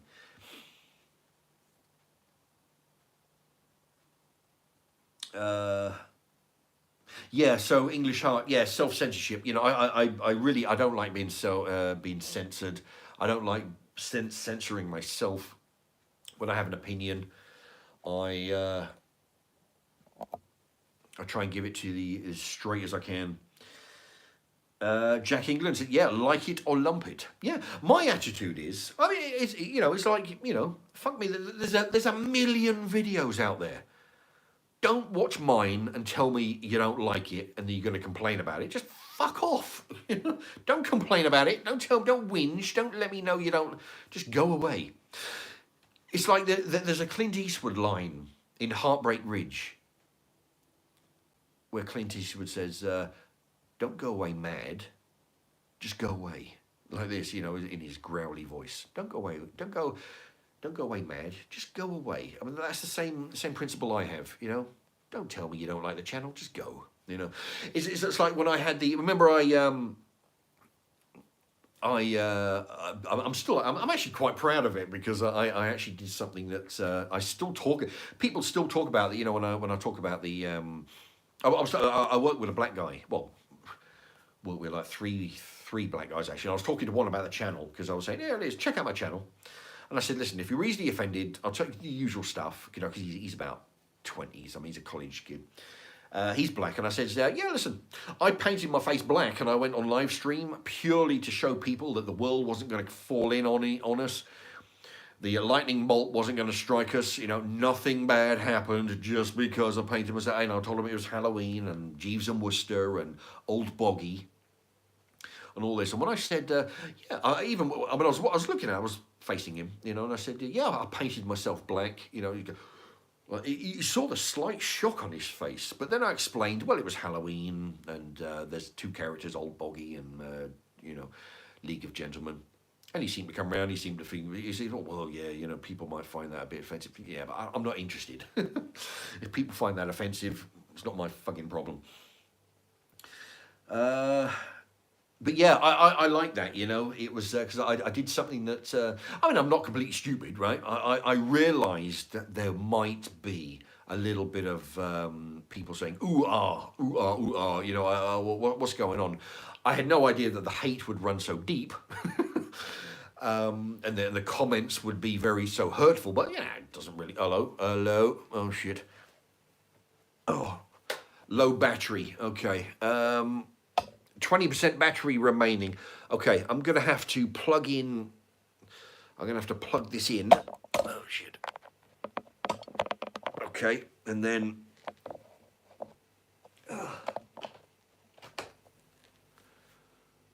there. Hopefully that'll... there's no battery indicator in the corner like there normally is when I'm... Anyway, I'm plugged into the mains now. What was I saying? Oh, shit, I can't remember. Yeah, I mean, I knew that there might be a little bit, but I figured all I got to do is explain, look at the date, it's close to Halloween, it's only about 2 weeks away from Halloween, Jeeves and Wooster, Old Boggy, and yeah, I had loads of people saying, oh, listen, I'm disgusted, Mark, at your behaviour, I'm unsubscribing, even people that have been with me for a couple of years, I'm unsubscribing. In actual fact, some of them have actually come back. You know, I see their names come up. So, well, didn't you? Yeah, they come back. And but yeah, I had a lot of. I mean, I remember. I'm looking at English Heart's self-censorship comment here. English Heart. He was one that was, you know, I remember stood up for what I was doing. You know, him and a whole bunch of others were with me on that. And they're saying, yeah, he's doing nothing wrong. If you don't like it, you have your choice to bugger off. But he's doing absolutely nothing wrong. He's, grow up and bugger off kind of thing. Yeah, so you know, a lot of people like that were on my side, which was encouraging. You know, but yeah, it was a good way because I was of the opinion. I'm going on a bit of a rant here, a bit of a tangent. But I was of the opinion. I'll tell you what though, I only lost 20 subscribers. You know, that's all. 20. You know, the counter dropped like 20 around that. And I put it down to, you know, because I gave the explanation, say, look, it wasn't the actual reason, but the outcome of losing the 20 was what I'm doing. I'm weeding out the dead wood, the people. My you know what I just tell people was that if you're offended by me painting my face black for Halloween, then you are not the people I want to watch my channel. You know, don't get me wrong, I don't want as many people to watch my channel as humanly possible, okay? So, you know, spread the word, everybody. But if you're going to go, I'm not going to lose any sleep because you're offended by something that I've done, you know? If you're offended, I would just as soon you not be on my channel getting offended. And then getting offended and telling me about it. That's even worse. All right, let me do a shameless plug here for my eBay channel. If you write this down, lowercase letters, okay, MADUR-5611. If you got one there, have a look at some vlogging. There might be something that you like. Hit the follow button. So I had about 8 people following it. So they're, I don't know whether it's because the last time I did a live stream, I mentioned it a bunch of times. And so, yeah, you know, if you want to follow the eBay, you can follow it and then hopefully when some, or you can go, I don't know whether it alert you when something new's been put on there. I don't know, but it means that you can go back and, you know, you can find out, you can go straight back onto my channel and have to type all the stuff in or remember what my username is. MADUR-5611. That's lowercase. Yeah, you know, some Tazos, there's some foot scrubbers, you know, the exfoliation scrubbers, McDonald's toys, there's some DVDs, there's a ceramic bowl. Oh, I'll tell you what. Yeah. Oh. Yeah, have a look at this. This is on there. There you go, shameless plug. This is on there. It's a ceramic bowl. You can put your change on there. You can, I don't know, eat your noodles out of there or, you know. Anyway, so, but yeah, it's very great, you know. Perfect condition. There's no chips, no breaks, no nothing. Anyway, I tell you what though, the postage is a bastard because this is going to cost £3.35 to post. What I'll do, I'll wrap it up in bubble wrap and shredded paper and I'll make it good and I'll pack it in a box. Oh, but yeah, the postage is going to be £3.35.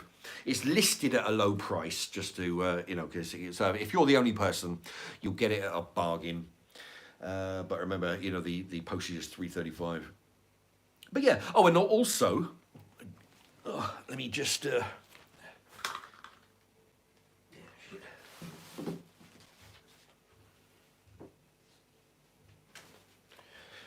Yeah, what I've been doing, everything that I've been selling and posting, from Tazos to DVDs to everything, I've been including one of my cards. There you go. So hopefully, you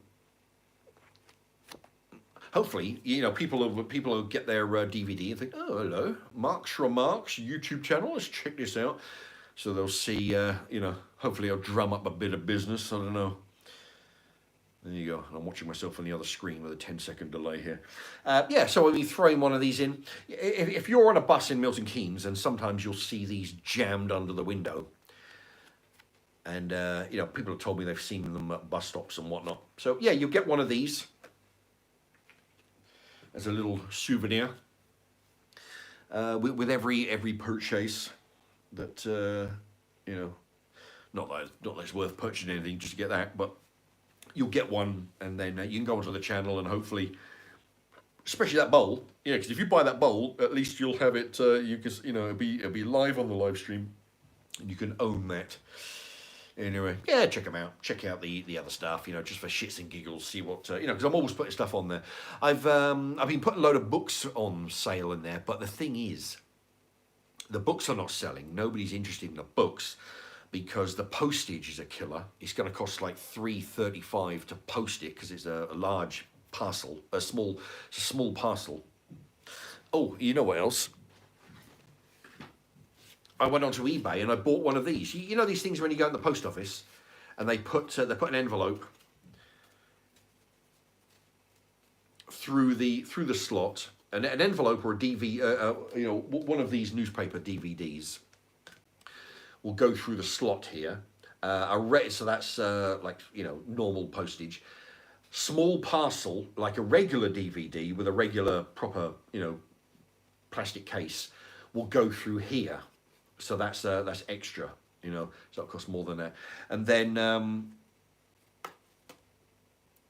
that little bowl there will go into a box. Which will go through, as long as it goes through this hole, then it'll cost £3. As long as it goes through that hole and it doesn't exceed, like, I don't know, I think it's like 1 or 2 kilos. I've got a book over there with all the prices.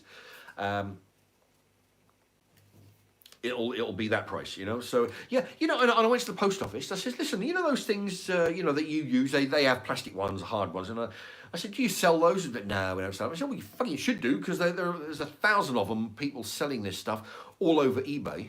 Marks, eBay, MADUR-5611. Oh, thank you, Peter B. Yeah. If oh, there you go. Yeah, it's in the. I'm looking at the other screen. It's in the comments. Anybody want to look at my eBay? There you go. Thank you, Peter B. It's MADUR-5611. It's in the comments.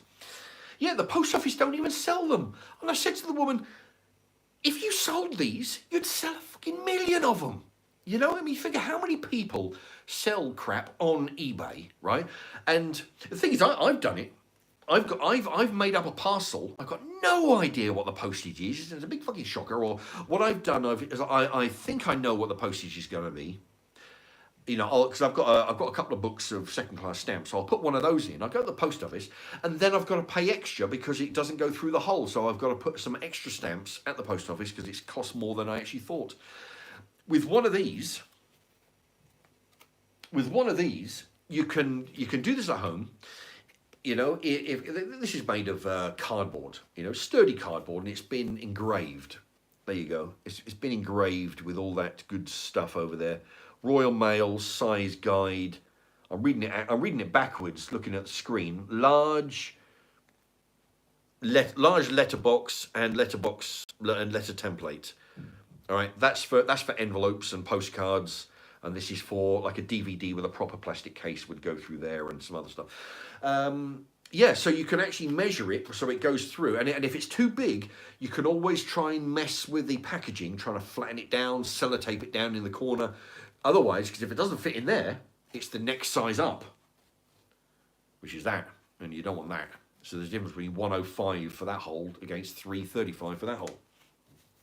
So yeah, and I said to her, you know, yeah, you know, why they don't sell them is, you know, because I swear to Christ, they sell a million of them. Because I paid like £9 for that one, all right?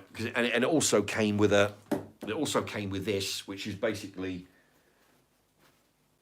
a duplicate of the small one there, you know, the small one there. So I'm actually thinking about selling this, because these run at about £3 if you buy that on its own. In actual fact, yeah, because they run about £3, £4, and £5 or something, you know. But I bought the whole lot as a set, so that's why it was cheaper. But individually, you pay £3 for this. you know, which is handy. I mean, it doesn't take much to pay for itself actually, because I've put some was it a Tazo. I put a Tazo, sandwiched it between two bits of cardboard, put it in an envelope, and it went. It's like, you know, it's supposed to go through there and just drop through without any hassle. So if it doesn't go through, if you make it too thick with too much sellotape, or fold the envelope too many times and it doesn't go through there, the next one up is an extra 30-40p for the next one up on the postage. So it'll pay for itself in a couple of goes. So I might put that on. You know, so if anybody wants that, you know, and anyway, you'll get a card and, you know, anyway. Right, what's going on? Jack England, I'm here to fight lefties and chew gum, and I'm all out of gum. Yeah, I like that. Right, oh yeah, Peter B writes the eBay address down. eBay, yeah, MADUR 5611, MADUR dash. Yeah, anybody, yeah, you can go onto that, have a look, anybody. Yeah, when I first mentioned it last couple of weeks ago, yeah, I had a couple of people write to me via that, mainly about my address being available, but I'm not sure it is. I think it's only if I buy something, if I buy something, they get my address because they need to post it to me. But if I'm selling something, then I get your address because I'm posting it to you. That's how that works. So it's all right, because otherwise there are any psychos banging on my door in the middle of the night, you know. Owen Smythe, what's your eBay account called? Well, I think you know the answer to that, but I'll tell you. MADUR dash 5611. There you go. It's actually the comment above your question. That's where it's at. English Art, was it? I bought this winter oil this week. It cost 5 times the price of last year. My electricity is twice what it was last year and will increase by 60% by October. Yeah, I tell you, it, yeah, the thing is, it was, somebody writing out, what's the numbers? Yeah, I tell you, everything's going up. Fuel prices, electric prices, food prices. I've gone in the co-op, and I swear to Christ, because I used to buy I used to like going into the co-op and buying the 1 kilo bags of raw rice for the chickens, you know. And what was it? It worked out, because the alternative was to go to Farm Foods and buy 5 kilos at a certain price. And what with traveling down there, humping 5, you know, like a couple of 5 kilo bags in my shopping trolley home, on the bus, I used to, measure that against what it would cost to buy the equivalent in the co-op. And it was very, very similar. So I thought, well, I'll go and I'll stay at the co-op then. It'll save me an arse ache of having to travel in two buses. And it was like 90p for a kilo of rice. Then overnight it jumped to like £1.20, £1.30. Sweet corn, a can of that used to be like 65p. I think now it's now 85p for a can of sweet corn, which I buy for the chickens mostly. I used to buy bags. I used to buy, the co-op used to do packets of barley. The chickens love the barley wheat, you know. They stopped doing that. Yeah, it was all going to shit. So, yeah, I tell you, everything, bog rolls, I've noticed an increase on pretty much everything, you know.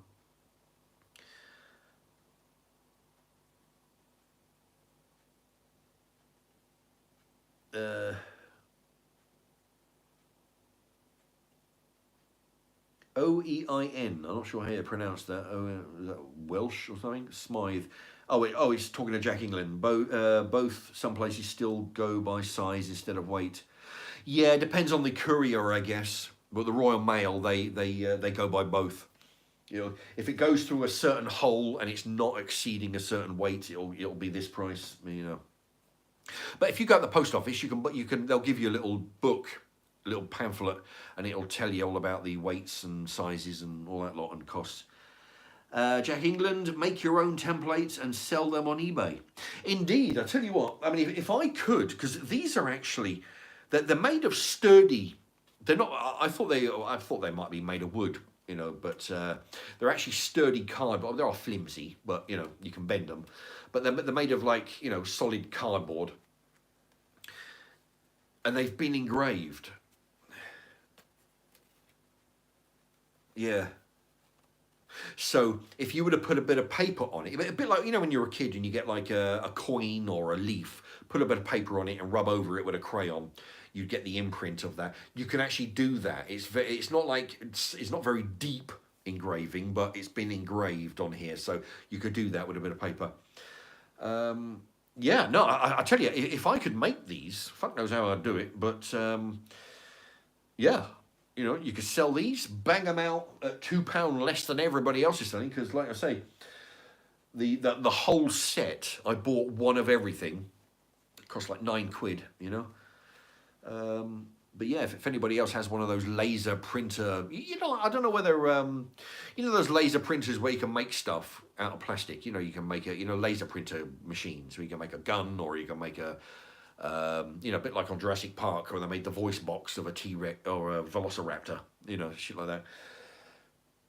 Or even parts. You can, you know, you can get, you know, maybe if somebody knows how to make them, you can make a killing, you know. Because I tell you, they're quite expensive. Oh, 3D printer. Yeah, thank you, Billy. Yeah, you could make a bundle, you know, by selling those. All you got to do is make them slightly cheaper than everybody else, and then everybody will go for yours. I mean, when you think about it, I mean, it's just it's a sturdy piece of cardboard. The most expensive part would be the engraving, I guess. Yeah, because you see, you know, that's what it. Pablo, long time no see. How you doing? Thank you very much. Yeah, I'm doing good. You know, a bit tired now. I've been going 111 minutes. Actually. You know what? Because I'm watching, because when I'm watching myself on my computer laptop here, it doesn't tell me how long I've been talking. But it's because I'm filming myself. That's why it gives me that information up there. 111, 112, there you go, and 2 seconds. Early road.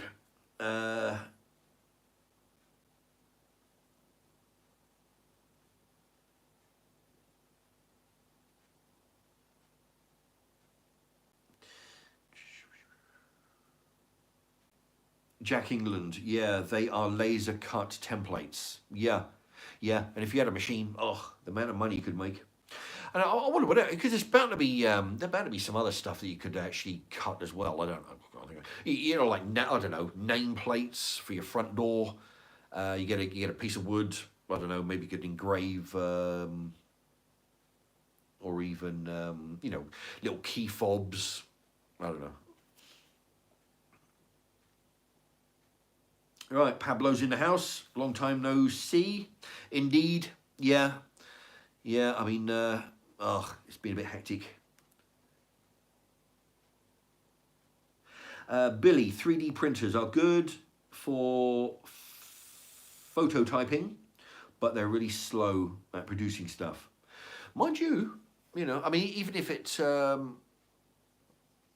don't know. I mean, I don't know what kind of speed, but when you figure, say it takes, I don't know, half an hour. So you get, say for example, you get 2 done in an hour at £3 each, or £5 each. That's, you know, say a £5 each. That's still cheaper than what the other guys are selling. That's £10 an hour. So what you do, you just let it do its thing. You know, you bugger off and do some other stuff, and you just let the machine do the work. You know, yeah. But yeah, I'd imagine that the 3D. Anybody know how much they cost? A 3D printer? You know, one that could do that. Maybe I'll buy that instead of that Phoenix machine. You know, the Phoenix arcade machine.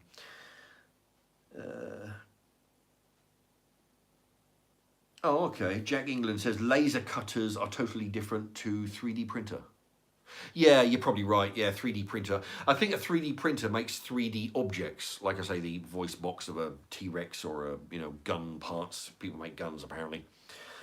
Whereas this would be a laser cutter for flat stuff. I think I would imagine that'd be the difference.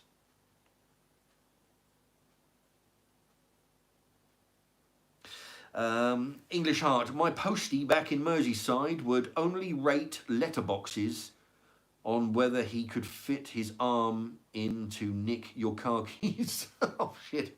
Yeah, I've heard of people do that. You know, but I knew. I knew somebody when I was at school. I mean, he did it in his own house. You know what he would do if he got locked out of the house, he better lift up the letterbox, get a twig about that long, put his hand through the letterbox, and use the twig to flip the latch on the inside of the door to open the door.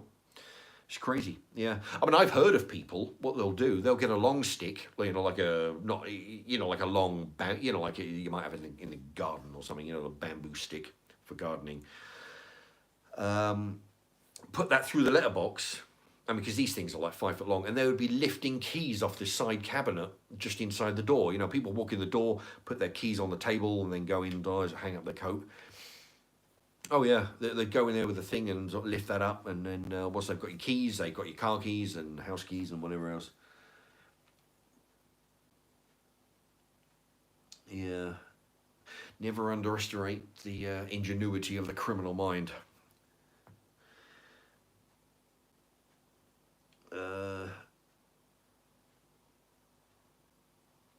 Billy. Billy says you're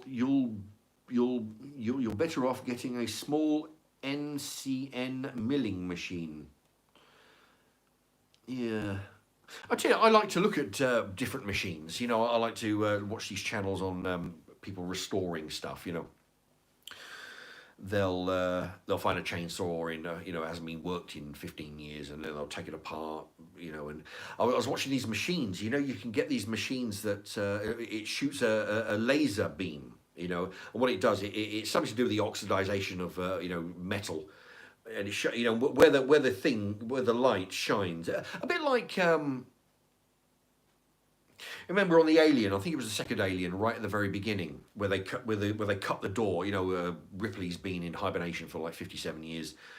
The some crew members from the ship you know, open the door with a welding machine, and then the machine comes in and it starts, you know, with the scanning. You know, but that's what, you know, if you can picture that. That's what this thing will do, and anything that's rusted up, you know, and it'll cut, and everything, everywhere the light goes, it'll clean it. So garden fences, wood saws, chains, anything, you know, it'll strip the light, will, and then it goes over your hand, and it won't do anything. Yeah, they're like $4,000, you know. It's a useful little toy to have, but I mean, $4,000. I mean, you have to do a lot of work to recoup the money on that. Billy, about 180 quid in hobbyist one, for a hobbyist one. Was he? Oh, he talking about a laser cutter, I think, perhaps.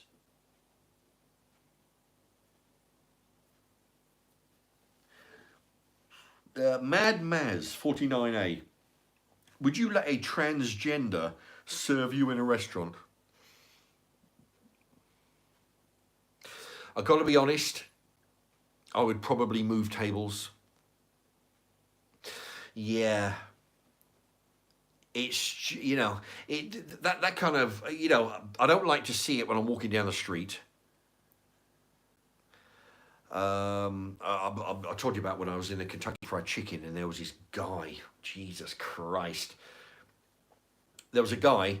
He had well, obviously it was like a couple of pairs of socks stuffed in a bra. They didn't even look like halfway realistic tits. You know, they just like a couple of socks in his bra, tight t-shirt, fucking skin tight jeans, and these high heel shoes. You know, so it's one of those. You know, like if you, I like it if you're like. If you really need to, like, you know, like you get off a bus and you really need to get to the toilet, and you're like, oh Christ, I've got a 10-minute walk from the bus stop to the, and you're like, you know, you're shuffling along because you don't want to shit your pants. That's what this guy looked like. You know, could barely walk, you know, because these skin tight bloody trousers, jeans he had on. And it was real uncomfortable looking at this fucker you know, that's how this clown was walking, because the trousers were so tight, high heels, and he wasn't convincing anybody. I must admit, if I had a waiter, or you know, that was, you know, no, I would get up and I would move, or I'll just fucking leave. You know, I'd either move tables, and if they give me any shit whatsoever, I'll just leave, or I would just leave and not come back. And no, it'd just be too uncomfortable for me. I like I say, I don't like seeing this in the street. I'm not comfortable with this old drag queen business when you watch it on the television. You know, and I definitely don't want to be in close proximity to one of these. I mean, not that their illness will rub off on me, I'm certain, but it's just uncomfortable being around those people. You know, hey, listen, if you want to dress up in women's underwear and paint yourself with a fucking lipstick and all kinds of other shit, great. Do it in your own home.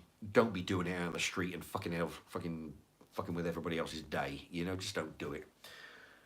You know. Jack England unwelding. yeah, I'm not sure yeah, but in the Alien movie, they're cutting through the door. It's the opposite to welding. Unwelding. Let's see, printer. Oh, George C. Hello, George C. is in the house. Only just caught you, Mark. Gotta go as I'm working early tomorrow. We'll catch up on the rerun. Excellent. Well, I tell you what. Before you go, George C., if you haven't already, my eBay, I've got an eBay channel. It's lowercase MADUR -5611. There you go. If you haven't already, check that out before you go. And watch us on the rerun. Okay, so if anybody else not seen my eBay, then I've got some stuff on there. So and I'll be doing some more shameless plugs of that channel, no doubt. But yeah, George C, watch it tomorrow. Be on the reruns. Actually, I've got to go as well. Look at that. Jesus, we're at 120. It's coming up on 122 minutes. What's that? That's 2 hours, 2 minutes. Now. There you go. Or if you're watching this, that'll be 10 seconds after I say now, because there's a 10-second delay. Which I never knew. I'm only realising now because I'm filming on my phone live, but I'm watching myself over here. Because the thing is, all the messages don't come on the phone. I have to watch the laptop for all these messages that I'm reading out. That's how I know there's a 10-second delay. I suppose that's how long it takes to go from my phone up into outer space to the satellite, I guess. Would it go into outer space, or will there be a transmitter on the ground like they do with the phone networks? I don't know. Anyway, it'll go to the thing and then bounce back, and you get the idea. All right, it's George C. Watch it on the rerun.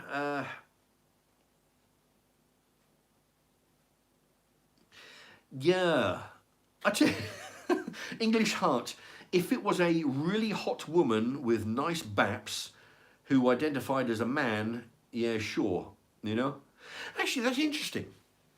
That's interesting because we only ever hear mentally deranged men who identify as a woman. Okay, but just on that subject, Ed, made me think, if there was a mentally deranged woman who identified as a man who was convinced for some reason they were born in the wrong body and they were a man, and you fucked them, does that make you gay? I don't know. I mean, they're a biological woman, only in their head they're a man, and you picked them up at a club or a pub and you took them home, fucking the living Jesus out of them. Would that make you queer? Would that make you gay? Because you know, biological, but you know, because it's, I don't know. Yeah, anyway, that's just something that popped into my head. Yeah, because if you've got a deranged man who thinks he's a woman and you fucked him, that'd make you gay because he's a biological man. It doesn't count that they think they're a woman. So if you have a woman who thinks he's a man,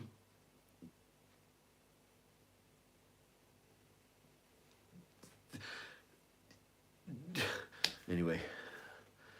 Oh dear, it's too late to be, yeah, but you see what I mean? You know, because, you know, are you fucking a woman or are you fucking a man, right? Because either you're fucking a biological person, man or female, but in their mind, they are in the wrong body. So they're actually, in their mind, they think they're actually a woman in the wrong body. Anyway. It's worth sort of thinking about, you know. Yeah, you never hear about those topics coming up on the on other people's channels. Only you get it right here, and that's the only place. Oh boy. Let's see. Any Jack England. Any hole's a goal. Well, yeah.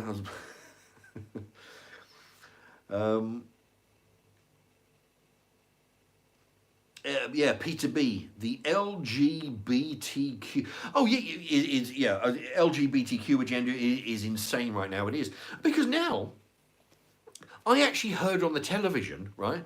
That they every now and again when the subject comes up, they list the LGBTQ business. You know, the alphabet people. There's who's that? There's a comedian. I can't think of his name off the top of my head. That black fella. You know, the alphabet people. Every other week they're bringing. Now you've got LGBT plus, LGBT Mark II. You know, and every other week they're putting another letter on the end. And I heard it on. If anybody knows, write that in. But I heard it mentioned on the telly. The LGBTQ plus. You know, slash 3 3/4 kind of, you know, they put a couple of bits on the end there.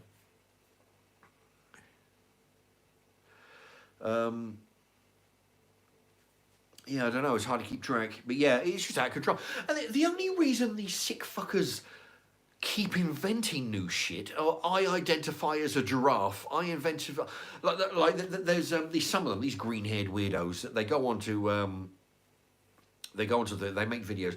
I identify as a man, but only on Tuesdays, and I'm sexually attracted to women who identify as hermaphrodite. You know, it is crazy. They make shit up because they please. You know, like I've said this before about when white people get offended on behalf of black people. You know, on these TV shows, there's a TV show, What Would You Do? And they're harassing a black actor just to see what silly white people will do in the background.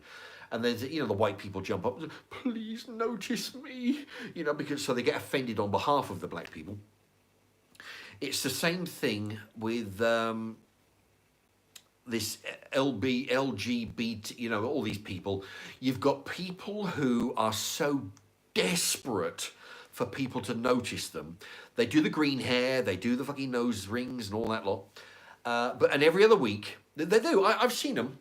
They'll say, yeah, I'm attracted to women on the second half of the week, but only women who identify.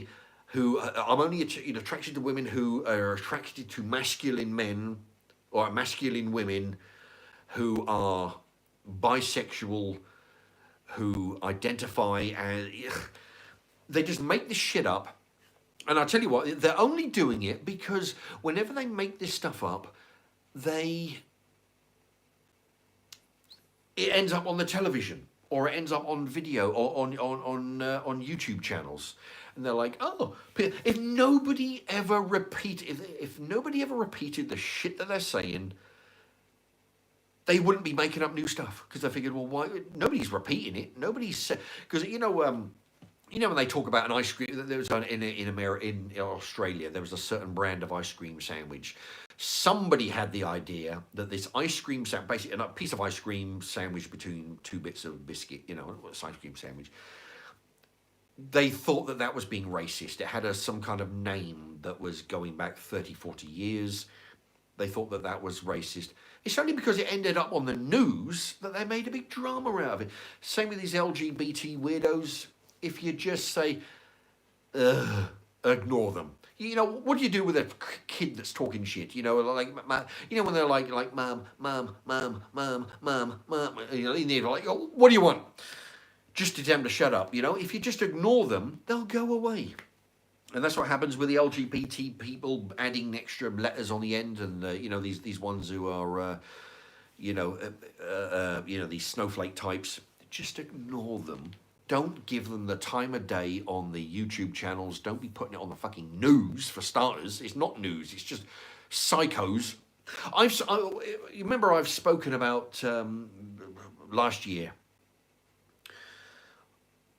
I put the idea forward that in the old days, when a guy comes up and he says, "Yeah, I'm the reincarnation of Napoleon, and yeah, I was in the Battle of Waterloo, and I'm the reincarnation of Tutankhamun and Cleopatra," all this stuff. And you think, yeah, of course you are. Straight in the loony bin. What do they call them? Straitjackets, medication.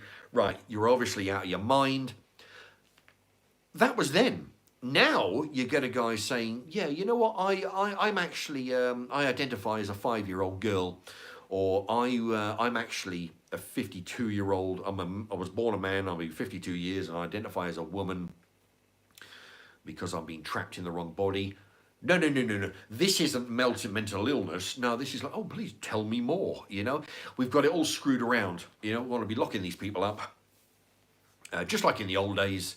Get them under some heavy meds, and for Christ's sakes, don't let them around your children or around, you know, sane people, because they're just out of their mind and they're a danger to themselves and others, I'm sure, because, I mean, they're fucking nuttier than a shithouse rat, half of them, you know? Who says, "Oh yeah, I was born in the wrong body"? No, you weren't born in the wrong body. You know, you're craving attention from fucking idiots who give it to you.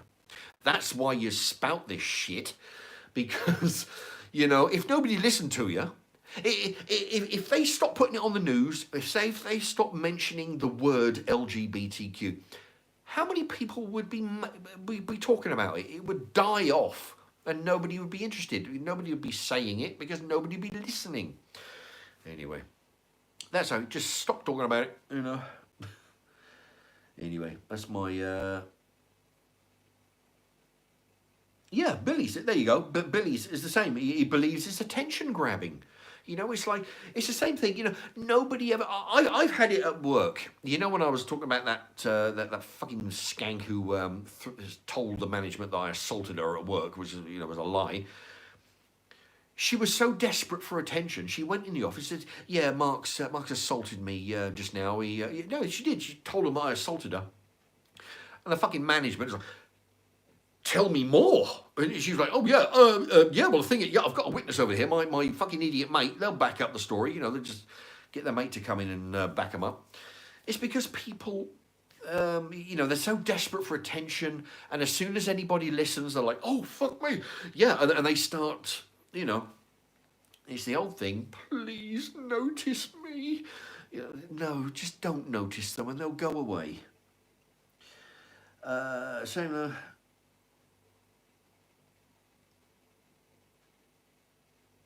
Billy, it says it's on the same level as identifying as a different skin colour. Well, I haven't heard about that. I've heard about, you know, what they call what it was, appropriation, cultural appropriation. It's so funny. I watched a video today, and there's a guy he's got a camera guy with him, and he's got a false moustache. He's got a one of those caftan kind of things, you know, and a big hat, you know, and a moustache, and he's like, you know, dressed as a typical Mexican. He goes round and he's asking these young people, "Do you think, you know, like blacks, whites, male, females, but Americans, is what I'm wearing offensive?" And they're like, one black bloke, kid, he was about, you know, 20. He says, you know, "Is what I'm wearing offensive?" And he says, the kid says, "Are you Mexican?" He said, "No." He said, Yes, it's offensive. And then ask other people. They're like, oh yeah, well yeah, it is offensive because you're not Mexican. You're appropriating somebody else's culture, and it's offensive that you would dress like that. Then ask about half a dozen fucking idiots that from usually teens. Then what they do, they take the camera crew over to a part of the city where a lot of Mexicans are, and then ask them. I said, do you think that what I'm wearing is offensive? And they go, no, I think you look great. Every one of the Mexicans says, no, you look great. I like what you're wearing, the big hat, the thing. Yeah, I love it. It's only young American kids who are offended on behalf of.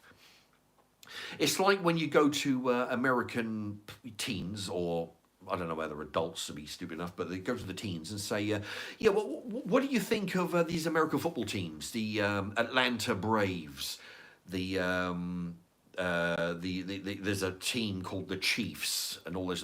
Oh yeah, well I think that's pretty fucking terrible. I think that they're appropriating the names of. I guess they're not going to get onto the army and talk about the Tomahawk missiles or the Apache helicopters. They're not going to tell them because the army tell them to fuck off. But all the white and black teens are saying, "Oh yeah, that's terrible." Using American Indian or Native American as the names as, or even Red Indians. Washington Redskins.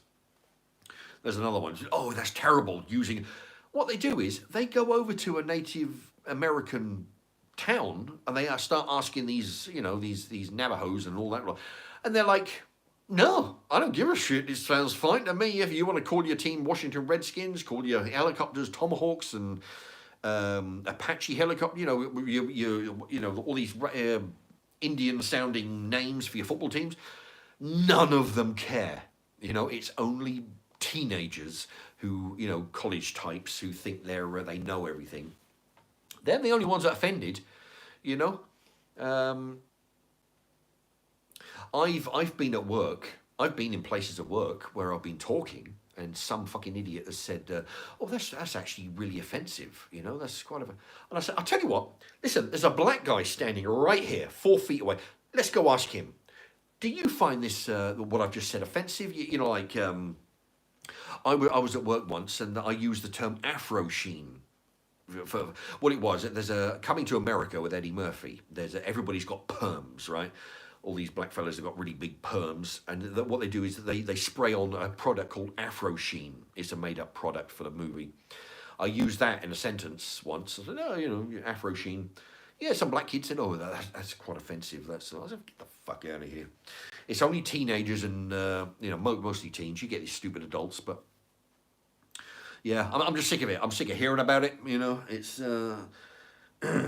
when they start to get, and it always seems to be white people, mostly white people. It depends on the subject. Do you think that this is offensive against black people? You ask white people, oh yeah. You ask black people, they don't give a shit. Ask Native Americans. Notice I don't say Indians because there was Louis C.K. made a joke. Whereas the reason why they call them Indians for the last 200 years is because when they landed and they saw these people, they thought they were Indians because they thought they was in India, and then the name stuck for 200 years, and the joke was that Louis C.K. says, he says, look. We call them Indians. It says, we're not Indians, right? Because this isn't Indian. Yeah, you're Indians, And the name stuck for 200 years, and now it's offensive to call them Indians, even though they've been doing it for hundreds of years. Now it's Native Americans, which, is fair enough. I mean, they're not from India, But yeah, if you ask anybody who is of that, if you ask a Mexican whether somebody dressed as a Mexican is offensive, imagine if somebody come to me, say somebody of another country, say Australian, American, Spanish, they were dressed in a pinstripe suit with a bowler hat, and a news crew come to me and says, do you find that offensive? I say, of course not, you idiot. It's somebody dressed in a bowler hat and a pinstripe suit. Yeah, it's typically what you'd expect an English person to, the stereotypical of what an English person would look like. Pinstripe, bowler hat. But you wouldn't get offended over it. Of course not. You'd have to be an idiot to get offended over something like that. Just because there happened to be a foreigner dressed like that, it doesn't make any difference. You have to be a complete moron to say, yeah, I actually find that offensive because that person is not English and they should not be dressed like, get the fuck out of here. And yeah, just don't give them the time of day. I'm only talking about it because I'm having a rant on live stream here. But yeah, don't give them the time of day. It's simple as that. You know what? I'm looking at the screen here because I see I've been going 100. It's coming up at 140 minutes. What's that? That's 2 hours 20. I don't actually know how to stop this live stream. Actually, so I'm not gonna turn it off. I'm just gonna push this button on my phone here, and it's got like a, you know, the bubble, the speech bubble. I'm gonna press that. Hope. Oh, hello. My picture has gone off, and okay, we're back. All right. Yeah, I don't actually know how to turn this live stream off. It's actually, let's have a look at this. I'll press this button over here. Nope. Save, highlight, share, multiple, mute microphone. No, I don't. All right, cancel that. Oh shit. All right, it might be the top corner over here, the top right corner. Yeah, I don't know. I'm gonna call it a day.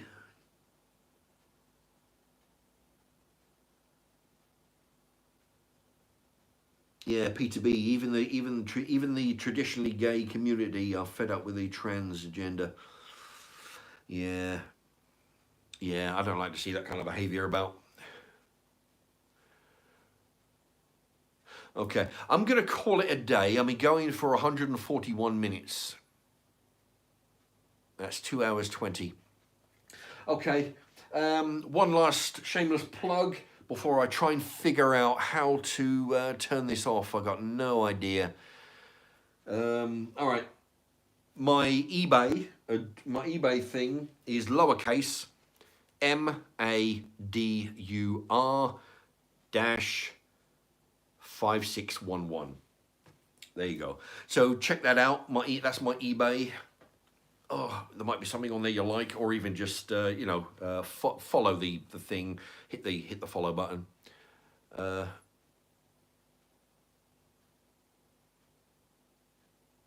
But it says you can. I was going over.